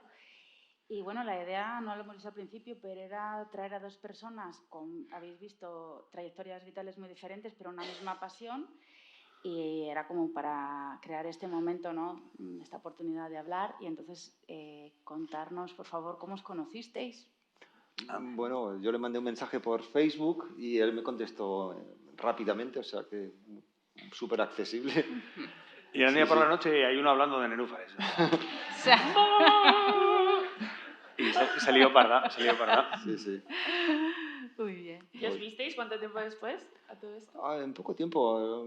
Viniste aquí a presentar tu libro en la floristería de Sally Hambleton. Sí, sí, sí, sí. Y fui con mi amiga Pilar, Sí. que está aquí en primera fila. Y nada, lo pasamos genial. Sí, sí. Sí. Y luego ya en Londres fuimos a la European Water Lily Association, que hicimos una asociación europea, que bueno, que no ha Sí. cuajado mucho, pero Bueno, bueno, lo pasamos muy bien. Sí, lo pasamos pipa. Y no sé si tenéis la misma sensación, pero las redes sociales para lo único que valen es para jardinería realmente, ¿no? Para jardinería y para pillarte unos cabreos el copón. Pero para el tema de horticultura es cierto que conecta un montón, ¿no? Sí, sí. A mí me pasó eso con mi maestro, vamos, que él me contactó, Miguel, ¿tú vienes por aquí, por Caracas? Y yo pensaba, digo, pues sí. Trae plantas. Voy demasiado y no salimos del hotel porque estaba tan No. peligroso. Y dice, no, pero tú ven a verme, no sé qué, al jardín botánico. Yo te mando un taxi, ¿es seguro? Digo, pues vale. Y me volví loco, me encantó. O sea que no son tan malas las redes sociales. No, para este tema está Bien muy usadas, yo creo que es una herramienta muy poderosa. Nosotros también conocimos a Tommy así y estamos de aniversario, Tommy. Hace un año que Hace un realmente año. ya nos conocimos en persona. Sí. Muy bien. Muy bien. Y la otra pregunta es más íntima. ¿Qué admiráis el uno del otro? ¿O qué os gusta? Así que compartáis una intimidad.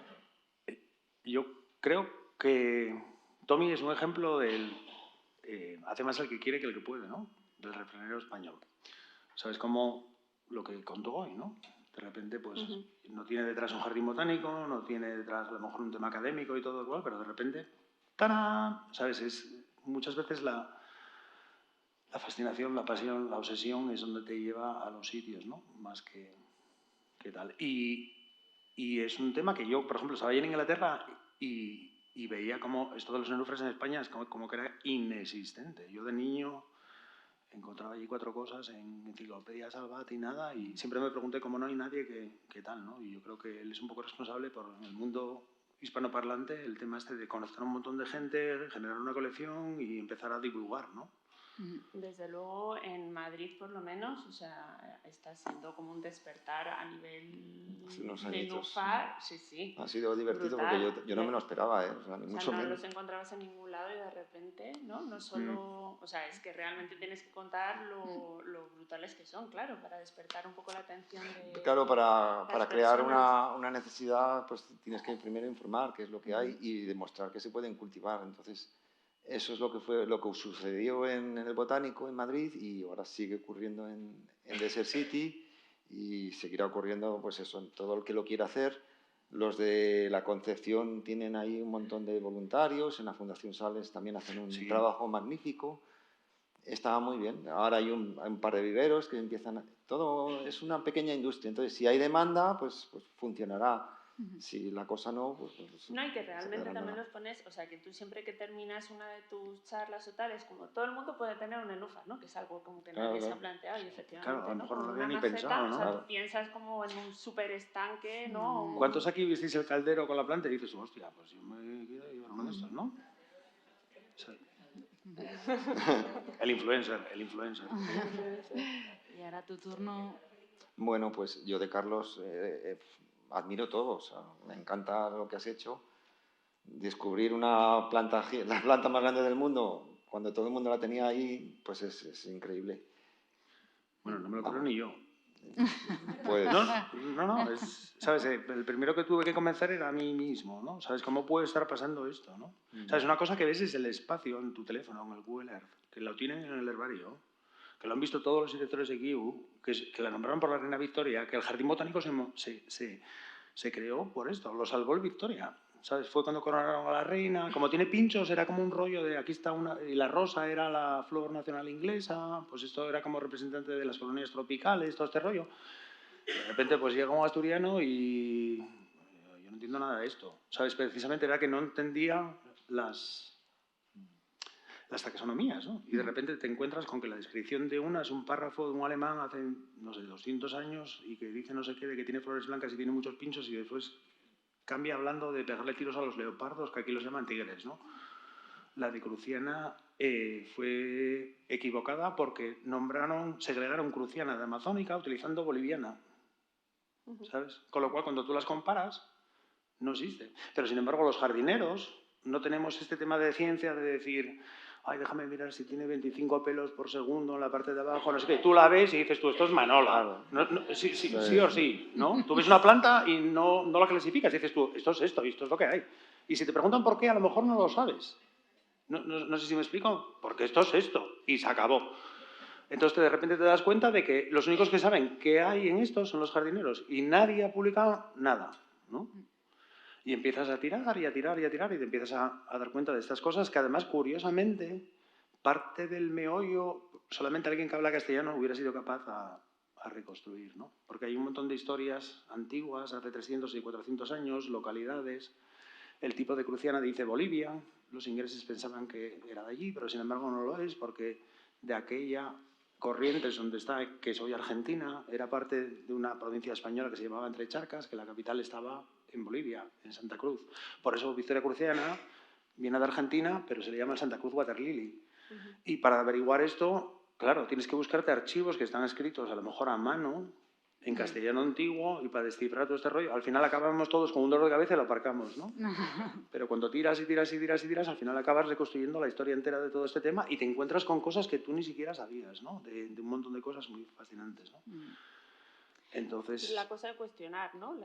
Realmente. Efectivamente, realmente la razón por la que se escribió esta especie es porque un loco cuestionó el status quo y dijo, no, lo que estáis contando no vive a la realidad que se ve, ¿no? Y luego, curiosamente, nadie había mirado en esto y la última vez que había mirado esto, pues no había alguien que tenía un teléfono Google Maps para empezar, porque las puedes ver desde el espacio, ¿no?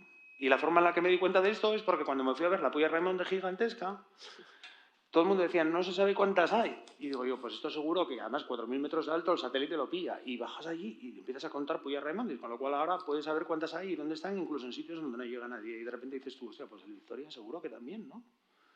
Entonces piensas, ¿dónde vi yo esto? Y dices tú aquí, te vas ahí y ahí está, plas. Y entonces a partir de ahí puedes empezar a reconstruir distribuciones, que antes no. Porque tú vas por el Amazonas hace 200 años y te encuentras con un núfar que está a 50 metros y tú no te metes a recolectarlo. Tienes que tener una barca. Y si tienes una barca y lo recolectas, estás a lo mejor a 4 años de regresar a Europa. ¿Cómo lo conservas? En un sitio donde la humedad es el 90%. La única forma era meterlo a lo mejor en frascos con alcohol, que es súper flamable y que si le pegas un golpe se te rompe. El tipo, que es el primer tema que haces cuando nombras una especie, estaba en Alemania, lo bombardearon los ingleses en la Segunda Guerra Mundial. El de París no sabemos dónde está. Sin embargo, la publicación te dice que viene de Corrientes, con lo cual te vas a iNaturalis y te encuentras una foto de una planta de Corrientes, que es lo que hay aquí, y entonces es Victoria Cruciana, entonces ya sabes lo que es. Bueno, no sé si me explico, es un un laberinto una cuestión muy sencilla. Claro, y si tú te vas a alguien que te va a dar apoyo y dices, mira, verás, te lo voy a contar. No puedes salir con el 142 caracteres de Twitter que te vende la moto. No sé si me explico. Te conviertes en el loco de la colina que está hablando de una cosa que no tengo ni puta idea y que a lo mejor tiene razón, pero yo no sé qué le voy a contar, ¿no? Así me hace 15 años. Bueno, teníamos otra pregunta, pero vamos a dar, ¿no? La palabra, si nos da tiempo, pues te la lanzamos. No sé si tenéis alguna pregunta. ¿O ha quedado todo clarísimo?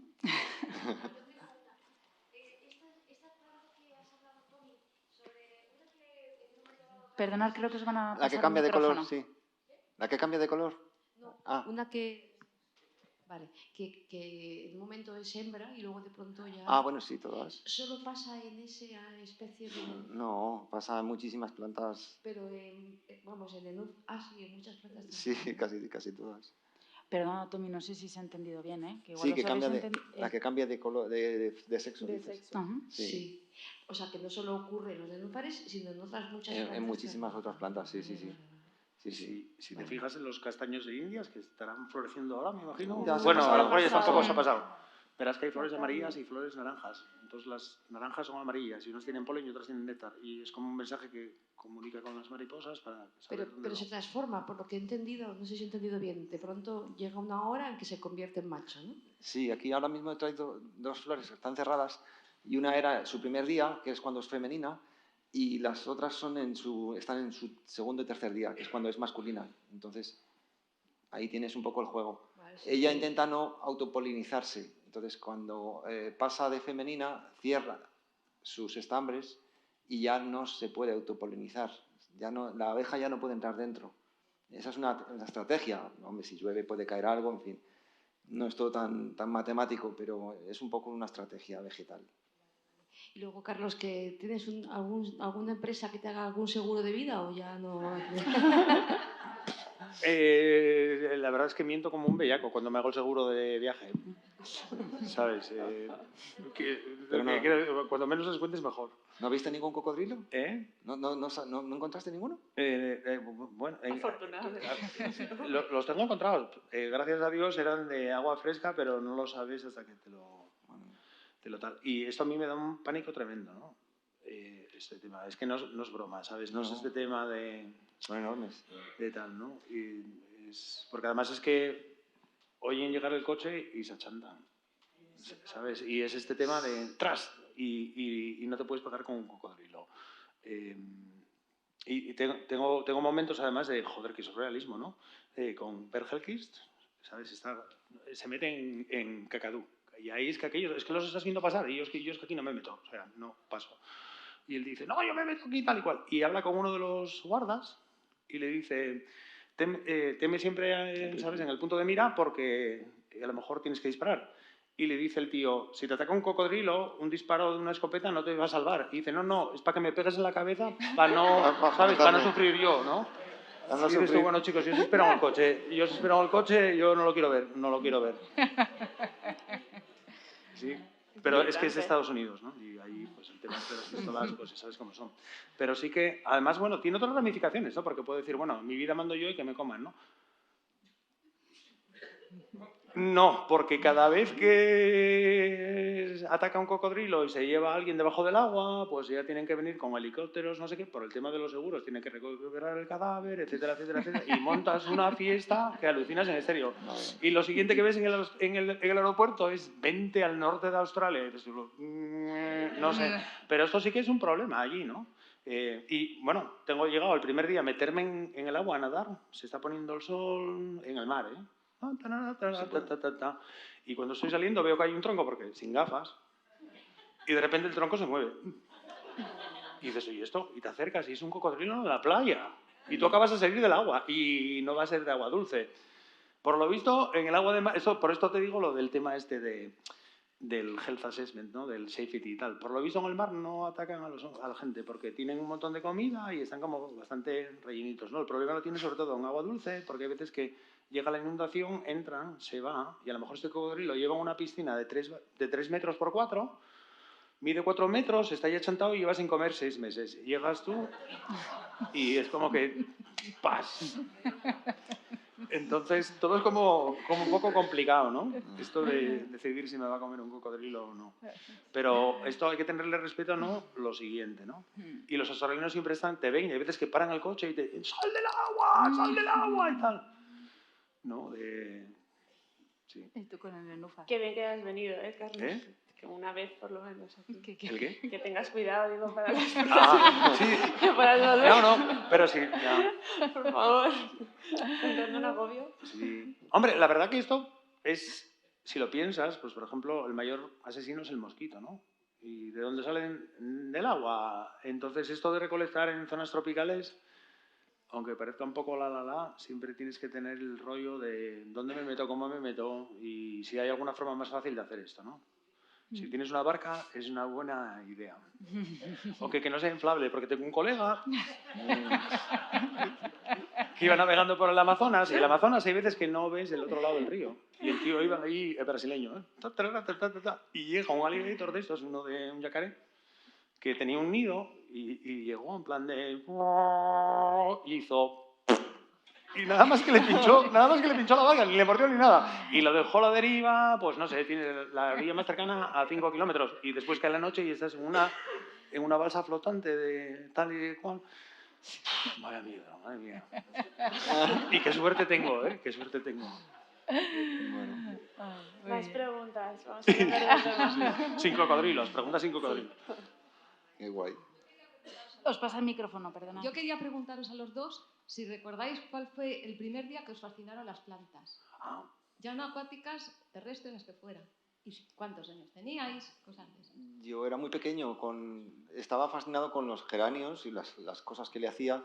Cogía las hojas del geranio y desde entonces nunca he comido acelgas, porque las planchaba con 2 folios para hacer una hoja seca y aquello huele igual que las acelgas, igual.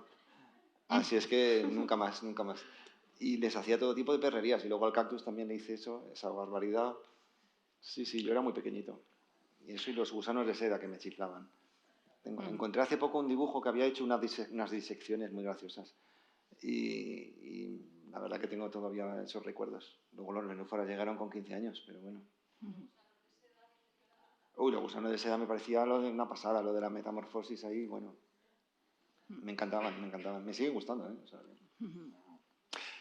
Para mí no estoy muy seguro porque mi madre era una loca de las plantas y yo creo que no hablaba, ya me ponía a poner patatas en trincheras mientras iba ella plantando y cosas, ¿no? Pero sí que me acuerdo que la primera planta que me obsesionó fue un nenúfar, yo creo. Un nenúfar blanco, un Nicea alba de estos. Y es curioso porque ahora que tengo 50 tacos y que con la obsesión he mirado mucho en ellos, os podría estar aquí hablando de por qué son alucinantes por horas sin parar.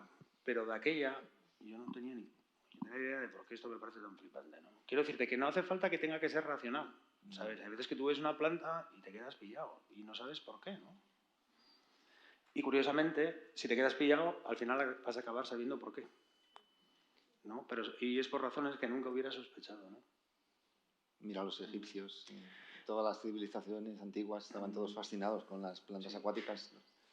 Pero también creo que esto tampoco nos hace ni a mí ni a él especiales. Si miras a los niños, yo creo que todos los niños están fascinados por una semilla que germina, por un pez que se mueve en el agua, por una rana que salta aquí, ¿no? Y no sé cómo, pero nos hacemos todo lo posible por asesinar esto, ¿no? Los Transformers, el no sé qué, el Internet, el YouTube, el fútbol, los toros. Y al final acabas como perdiéndolo. Pero cualquier niño que tenga 2 o 3 años, cualquier cosa que se mueva o que haga algo, ¿no? Sí, hay veces que ves bebés que tienen 8 meses y están tirados, que no se levantan, y a lo mejor hay unos colores de una planta y están como intentando pillarla. Y el tema de tocar las plantas y la textura que tiene y todo esto es típico, ¿no? ¿Sabes? Es una cosa que yo creo que instintivamente la tenemos todos y que la sociedad se encarga de asesinarla, ¿no? Sí, por eso un estanque en cualquier jardín, por pequeño que sea, da mucha vida. Es un punto focal, Sí. puede ser realmente un centro de atención y siempre hay algo, siempre pasa algo. Un día las ranas han puesto huevos, otro día ves los renacuajos, otro día ves las libélulas que están poniendo los huevos, están apareando, en fin. Un día me apareció un tritón en mi casa, no sé de dónde vino, probablemente en alguna planta acuática venía el huevo, pero tritones, o sea, alucinante. Sí. Y es que cada día hay algo, y yo cada día salgo al jardín y digo, a ver qué me encuentro hoy. Lo comenté en la charla, ¿sabes? Mi madre siempre pensaba que se va a caer a dormir la siesta, me voy a ir al río más cercano, voy a mirar un nenúfar, voy a caer allí y me voy a morir, ¿no? ¿Por qué? Porque desde niño tenía esa fascinación y yo creo que todos los niños la tienen, ¿no? El tema del estanque, qué es lo que hay por ahí debajo, que se mueve, el bicho, el pez, la rana, el tal.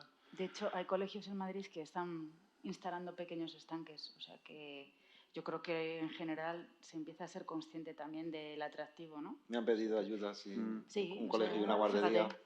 y han hecho un estanque y bueno, han pasado todos los procesos, porque el que hace un estanque pasa por momentos en los que el agua se pone verde, salen las algas, hay que limpiar. Bueno, hay trucos, hay cosas para que eso no sea un tedio horroroso. O sea, Si lo puede ser. piensas, incluso está en la bibliografía. Quiero decirte, en los cuentos de niños, yo lo primero que visualizo es un nenúfar con una rana con una corona y a partir de ahí metemos la hada madrina, ¿no? Sí. Pero ahí es donde empieza el cuento realmente, ¿no? Muy bien, ¿alguna Que sí, pregunta ¿no? más? Hola. Yo a Carlos sí que le conocía por el libro y, bueno, por noticias y eso. Y yo a Tommy no te conocía, pero Encantado. estupendo, vamos. Yo de pequeño, en un chalet que tienen mis padres, hice un estanque. Ahí en Toledo, tierra muy arcillosa. Ahí sudé la gota gorda en verano, Sí. pero luego era estupendo y es verdad que se descubrían cosas cada vez que ibas. Y quiero recuperar, yo ahora vivo en una casa con jardín, allí en el norte, en Castro, y voy a hacer un estanque. Tenía ahí la idea y tal, pero quiero recuperar también esa inquietud de los niños y creo que para mis hijos que son pequeños era fenómeno. O sea que nada, que te seguiré y... Nada, muchas gracias. Estupendo. ¿Te puedo dar un consejo? Sí. No te pases en la profundidad, porque a mí me llama mucha gente, tengo un estanque de 1,5 metros, ¿será suficiente? Digo, me caches la madre, digo, ¿dónde te has pasado? Eso es una piscina olímpica. Y esto es en Cantabria también. Claro, por ¿eh? eso, O sea, y en Cantabria. Entonces, si tienes una ocasión de hacerlo a 50 centímetros, más que de Perfecto. sobra. Ahí no tienes heladas tampoco y no necesitas mucho más. Mi mujer Entonces, menos consumo de agua, más se va a calentar el agua, más flores va a tener el nenúfar. Al nenúfar fertilízalo todos los años, una vez al año, es fácil. Y bueno, pues cualquier duda me escribes, yo contesto a todo el mundo. Vamos, yo cada vez, vengo bastante a Madrid porque nosotros, yo soy de Toledo y paso por la A1, ¿no? Que es el Dessert, yo vivo y al lo lado. veo allí siempre y siempre me ha llamado la atención, no sabía lo que era. Merece la pena mucho. Y nos veremos allí porque, vamos, pienso ir un domingo a una de tus clases. Ya mismo, a finales, bueno, en 2 semanas, 3, ya estoy llevando los primeros nenúfares porque ya está haciendo tanto calor que estas plantas están de enhorabuena. Cada vez vamos a poder cultivar mejores victorias en Madrid porque hace un calor clima tremendo. tropical. Es la única que gana. Mientras tenga agua, todo irá bien. El día que se nos acabe el agua, pues ya veremos. Pero vamos. Ya verás Estanques más profundos. Eso. Cuando se acabe el agua. como parezcamos todos los de aquí, a ver qué haces allí. Ya veremos. Bueno, aquí luego venís a verlas. Están aquí las victorias, las 4 victorias. Claro, una victoria ya habéis visto el tamaño que puede tomar. O sea, que una sola planta, que es como un guisante, pues esto estaba lleno. O sea, que sería un espectáculo. Y la pequeñita, pues mira qué mona es. O sea, que tenemos la suerte de que alguien la rescató. Y, bueno, de la muerte. Hubiera muerto probablemente. No sé, fue una especie de... Cuéntanos qué hiciste para... Cuéntalo, porque es interesante. Bueno, el tema es que me cuentan esta gente que no se puede cultivar, me mandan semillas, germinan, se mueren, entonces tú te preguntas por qué no. Entonces, las plantas tienen unos parámetros, ¿no? Pues tienes un nivel de luz, que si el agua puede ser el pH acídico, puede ser alcalino, más nutrientes, menos nutrientes. Básicamente, tenía un montón de semillas y hice este experimento en el que los probé en distintas temperaturas con dispuestos compost, agua blanda, agua dura, no sé qué, y todas se morían, ¿sabes? No se morían incluso, no se morían más rápido, ¿sabes? Aquello era totalmente como que no saqué ninguna conclusión. Entonces, y aquí es donde viene la obsesión. Si esto es un trabajo para casa, los niños, la comida, pasas y todo... Pero cuando es un rollo en plan de fascinación, obsesión, entonces tú, bueno, lo aparcas, pero realmente no lo aparcas, ¿no? Y entonces estaba yo cocinando tortellini en casa y pones el agua a calentar. Y de repente empiezan a salir burbujas. Y dices tú, hostia, el CO2. ¿Sabes? En el aire hay un montón de CO2, pero no se disuelve también en el agua. Y normalmente muchas plantas acuáticas no se pueden cultivar fácilmente a no ser que inyectes CO2, ¿no? Entonces me fui para aquí y digo, no tenía ningún tipo de sistema de inyectar CO2 en tal. Entonces esto de ir a tu jefe a contarle que te dé, no sé, 2.000 euros y pasar todo el rollo de Health and Safety, las botellas presurizadas de CO2, encontrar alguien que te la suministre, pasarlo por todos estos rollos y todos los... Y si te dice, ¿pero tú estás seguro? No. ¿Y de dónde sacaste esto? ¿De cultivar un tortellini en casa? No va a funcionar. Entonces... Rollo Mesías. Si la montaña y Mahoma no va uno, baja el otro. Y digo yo, coño, ¿y si en vez de meter el CO2 en el agua pongo el nenúfar en el aire? ¿No? Entonces, desde que germinaba, echa una hoja de 1 centímetro, si lo cultivo 3 milímetros, esa hoja ya llega a la superficie. ¡Pum! Y nada más. ¿Sabes? No hizo falta nada más. ¿Pero a quién se le ocurre poner un nenúfar por encima del agua? No. A nadie. Pero yo llegué ahí por el tema este de si no es la luz, no es la temperatura, no es el tal y el cual, ya no sé qué coño va a ser. Entonces era el hombre invisible, ¿no? Que es el CO2. Porque esto es curioso cómo funciona, ¿no? Si tú a una planta le metes agua, le metes luz, entonces empieza a necesitar más fertilizantes. Si le metes más fertilizantes, entonces va a consumir más CO2. Si no le das más CO2, la cosa colapsa. No es un balance entre la luz que le metes, el agua y todo este rollo. Y cuando caí de esta burra, pues, como comentaba antes, le di la vuelta al tema. Digo, lo pongo ahí. Pero yo funcionaba, yo me quedaba como alucinado, como diciendo, ¿y este nenúfar fuera del agua qué coño pinta aquí? ¿No? Pero bueno, por lo menos, más o menos crece. Y el tema es, yo estaba, bueno, pues a mi bola. Curiosamente, si vais a internet lo encontraréis. Hay un rollo que yo escribo una receta de cocina para cultivar este nenúfar. ¿Sabes? Y digo, cogemos una maceta de 6 centímetros, le metemos esto, taca, taca, taca, y lo publiqué ahí porque pensé, verás, esto, pues de repente, yo qué sé, dejo el trabajo, no sé qué, y de repente el que venga detrás no se entera. Entonces, si lo dejo ahí, pues ya está. Y no hice ningún tipo de press release ni ninguna milonga, ¿entiendes? Porque yo no sabía que se había extinguido. Y quedó ahí. Y después es cuando pasa este tema de... Tenemos este magazine que se llama el Curtis Botanical Magazine, que es una cuartilla, es la mitad de una hoja, ¿no? Y quieren hacer las ilustraciones botánicas a tamaño real. Con lo cual, a Victoria ya no puede estar ahí, ¿no? Es una de esas cosas que me quema. Digo, ¿pero por qué no lo podemos hacer más pequeña? No, porque esto es como lo hacemos, ¿no? Entonces, de repente, es el primer nenúfar que me entra en la cuartilla. Y llamo y digo, hay que hacer uno de un nenúfar que no lo habéis hecho antes. Entonces llaman a la australiana esta, se pone a hacer esto y entonces el alemán, que yo no sabía ni que estaba en Kew Gardens, lo ve. Y cuando viene y me digo, oye, ¿tienes una foto? Y me dice, sí, mira. Y yo, ay, mi madre, en 1 centímetro de agua. ¿Sabes? Totalmente fuera del agua. Y dices tú, joder, qué fácil hubiera sido con esta foto, ¿eh? Claro. ¿Sabes? Pero ni siquiera existía. Esta planta la encontró porque le pinchó una rueda después, y le pinchó una segunda rueda, ya no tenía rueda de repuesto, se quedó tirado y se quedó tirado al lado del sitio donde encontraba. Y se quedó tirado una semana. Entonces tuvo tiempo para mirar todos los hierbajos y encontró esta planta. Básicamente, no se le pincha la rueda, no se le describe la planta, no cocina tortellini, se va todo a la mierda. Y se hubiera extinguido sin ni siquiera saber que existe, ¿no? Fascinante. Fascinante, totalmente. Luego venís a haceros la foto si queréis, ¿eh? Con Termar, un chiquitín. Sí. Todavía es pequeño, no ha dado flor todavía, pero vamos, le queda poco.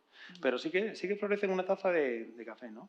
Está en una taza de café dentro de un vaso de plástico. Y es curioso, hay tonterías, ¿no? Pero después de un montón de años, sin tampoco pretenderlo, de repente te explota el rollo mediático cada 15 minutos, te das cuenta de que las plantas no funcionan si no tienen una historia fascinante detrás, ¿no? ¿Sabes? El nenúfar más pequeño del mundo que puedes cultivar en una taza de té, que solamente existe en Ruanda donde hay gorilas, pero también hay nenúfares. No sé, ¿sabes? Te empieza a transportar, ¿no? Y mira la historia esta. Si yo te digo, hay una planta de la familia de la que hace solamente queda uno, no se puede reproducir, después se reproduce, fin de la cita. No hay nada. Pero si le metemos el elemento de...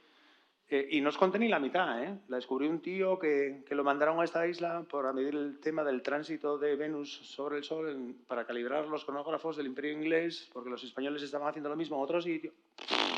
Empiezas a meter ahí y es que entras en el universo este y no sales hasta mañana. Metes el niño que encuentra la planta, ¿no? Que no es que lo metas, es que es parte de la historia. Es como ocurrió, no es que te lo inventes, ¿no? Y es cierto que con las plantas la realidad es mucho más alucinante que la ficción, ¿no? Y siempre acaban sacando otra cosa que tal. Una pregunta que te dejaste ayer era ¿qué planta te fascina, no? Y... Que no sean los nenúfares. Que no sean los nenúfares, porque yo creo que ya ha quedado claro. Y no lo sé, porque me fascina cualquier planta en el momento en el que te empiezan a sonar estas historias detrás, ¿no? Y hay una que llevo siguiendo un par de años y que todo el mundo te dirá que estás loco, pero realmente las publicaciones que van saliendo te van ayudando, ¿no? Se llama Bocquilia trifoliata y esto es una enredadera de Chile que de repente alguien descubre que en este árbol la hoja imita esta especie, pero que en este árbol la hoja imita esta otra especie. Entonces salen los escépticos y dicen, bueno, será un rollo genético que está programado para cuando crece en esa planta. Entonces llega otro botánico y dice, sí, pero espera, que es que esta planta la acabo de seguir y cuando pasa por este árbol, imita este árbol, pero cuando salta al siguiente, imita al siguiente y pasa un tercero y imita al tercero. Con lo cual la planta ve. Entonces dicen todos, no. Y hay esta historia que me fascina, ¿no? Que dicen, no, ¿será que huele? Y dices tú, vamos a ver, las plantas funcionan con luz. ¿Por qué es aceptable que la planta huela pero que la planta no vea, ¿no? ¿Sabes? No, seguramente que percibe químicamente este árbol y dice, crezco así y lo tengo programado. ¿Sabes? Como si el instinto no requiere tener un cerebro. ¿Sabes? Con esto yo creo que la ciencia está súper perdida, ¿no? Bueno, pues entonces va otro y dice, plantas de plástico de los chinos, las primeras que encuentre, y la planto, ¿sabes? Si son crotons y todo este rollo, plantas que no existen en su hábitat y que además son de plástico, con lo cual no huelen, y las imita. Pasada. Hostias, ¿sabes? Entonces yo estoy esperando que sea todo mentira. Que nos estén engañando.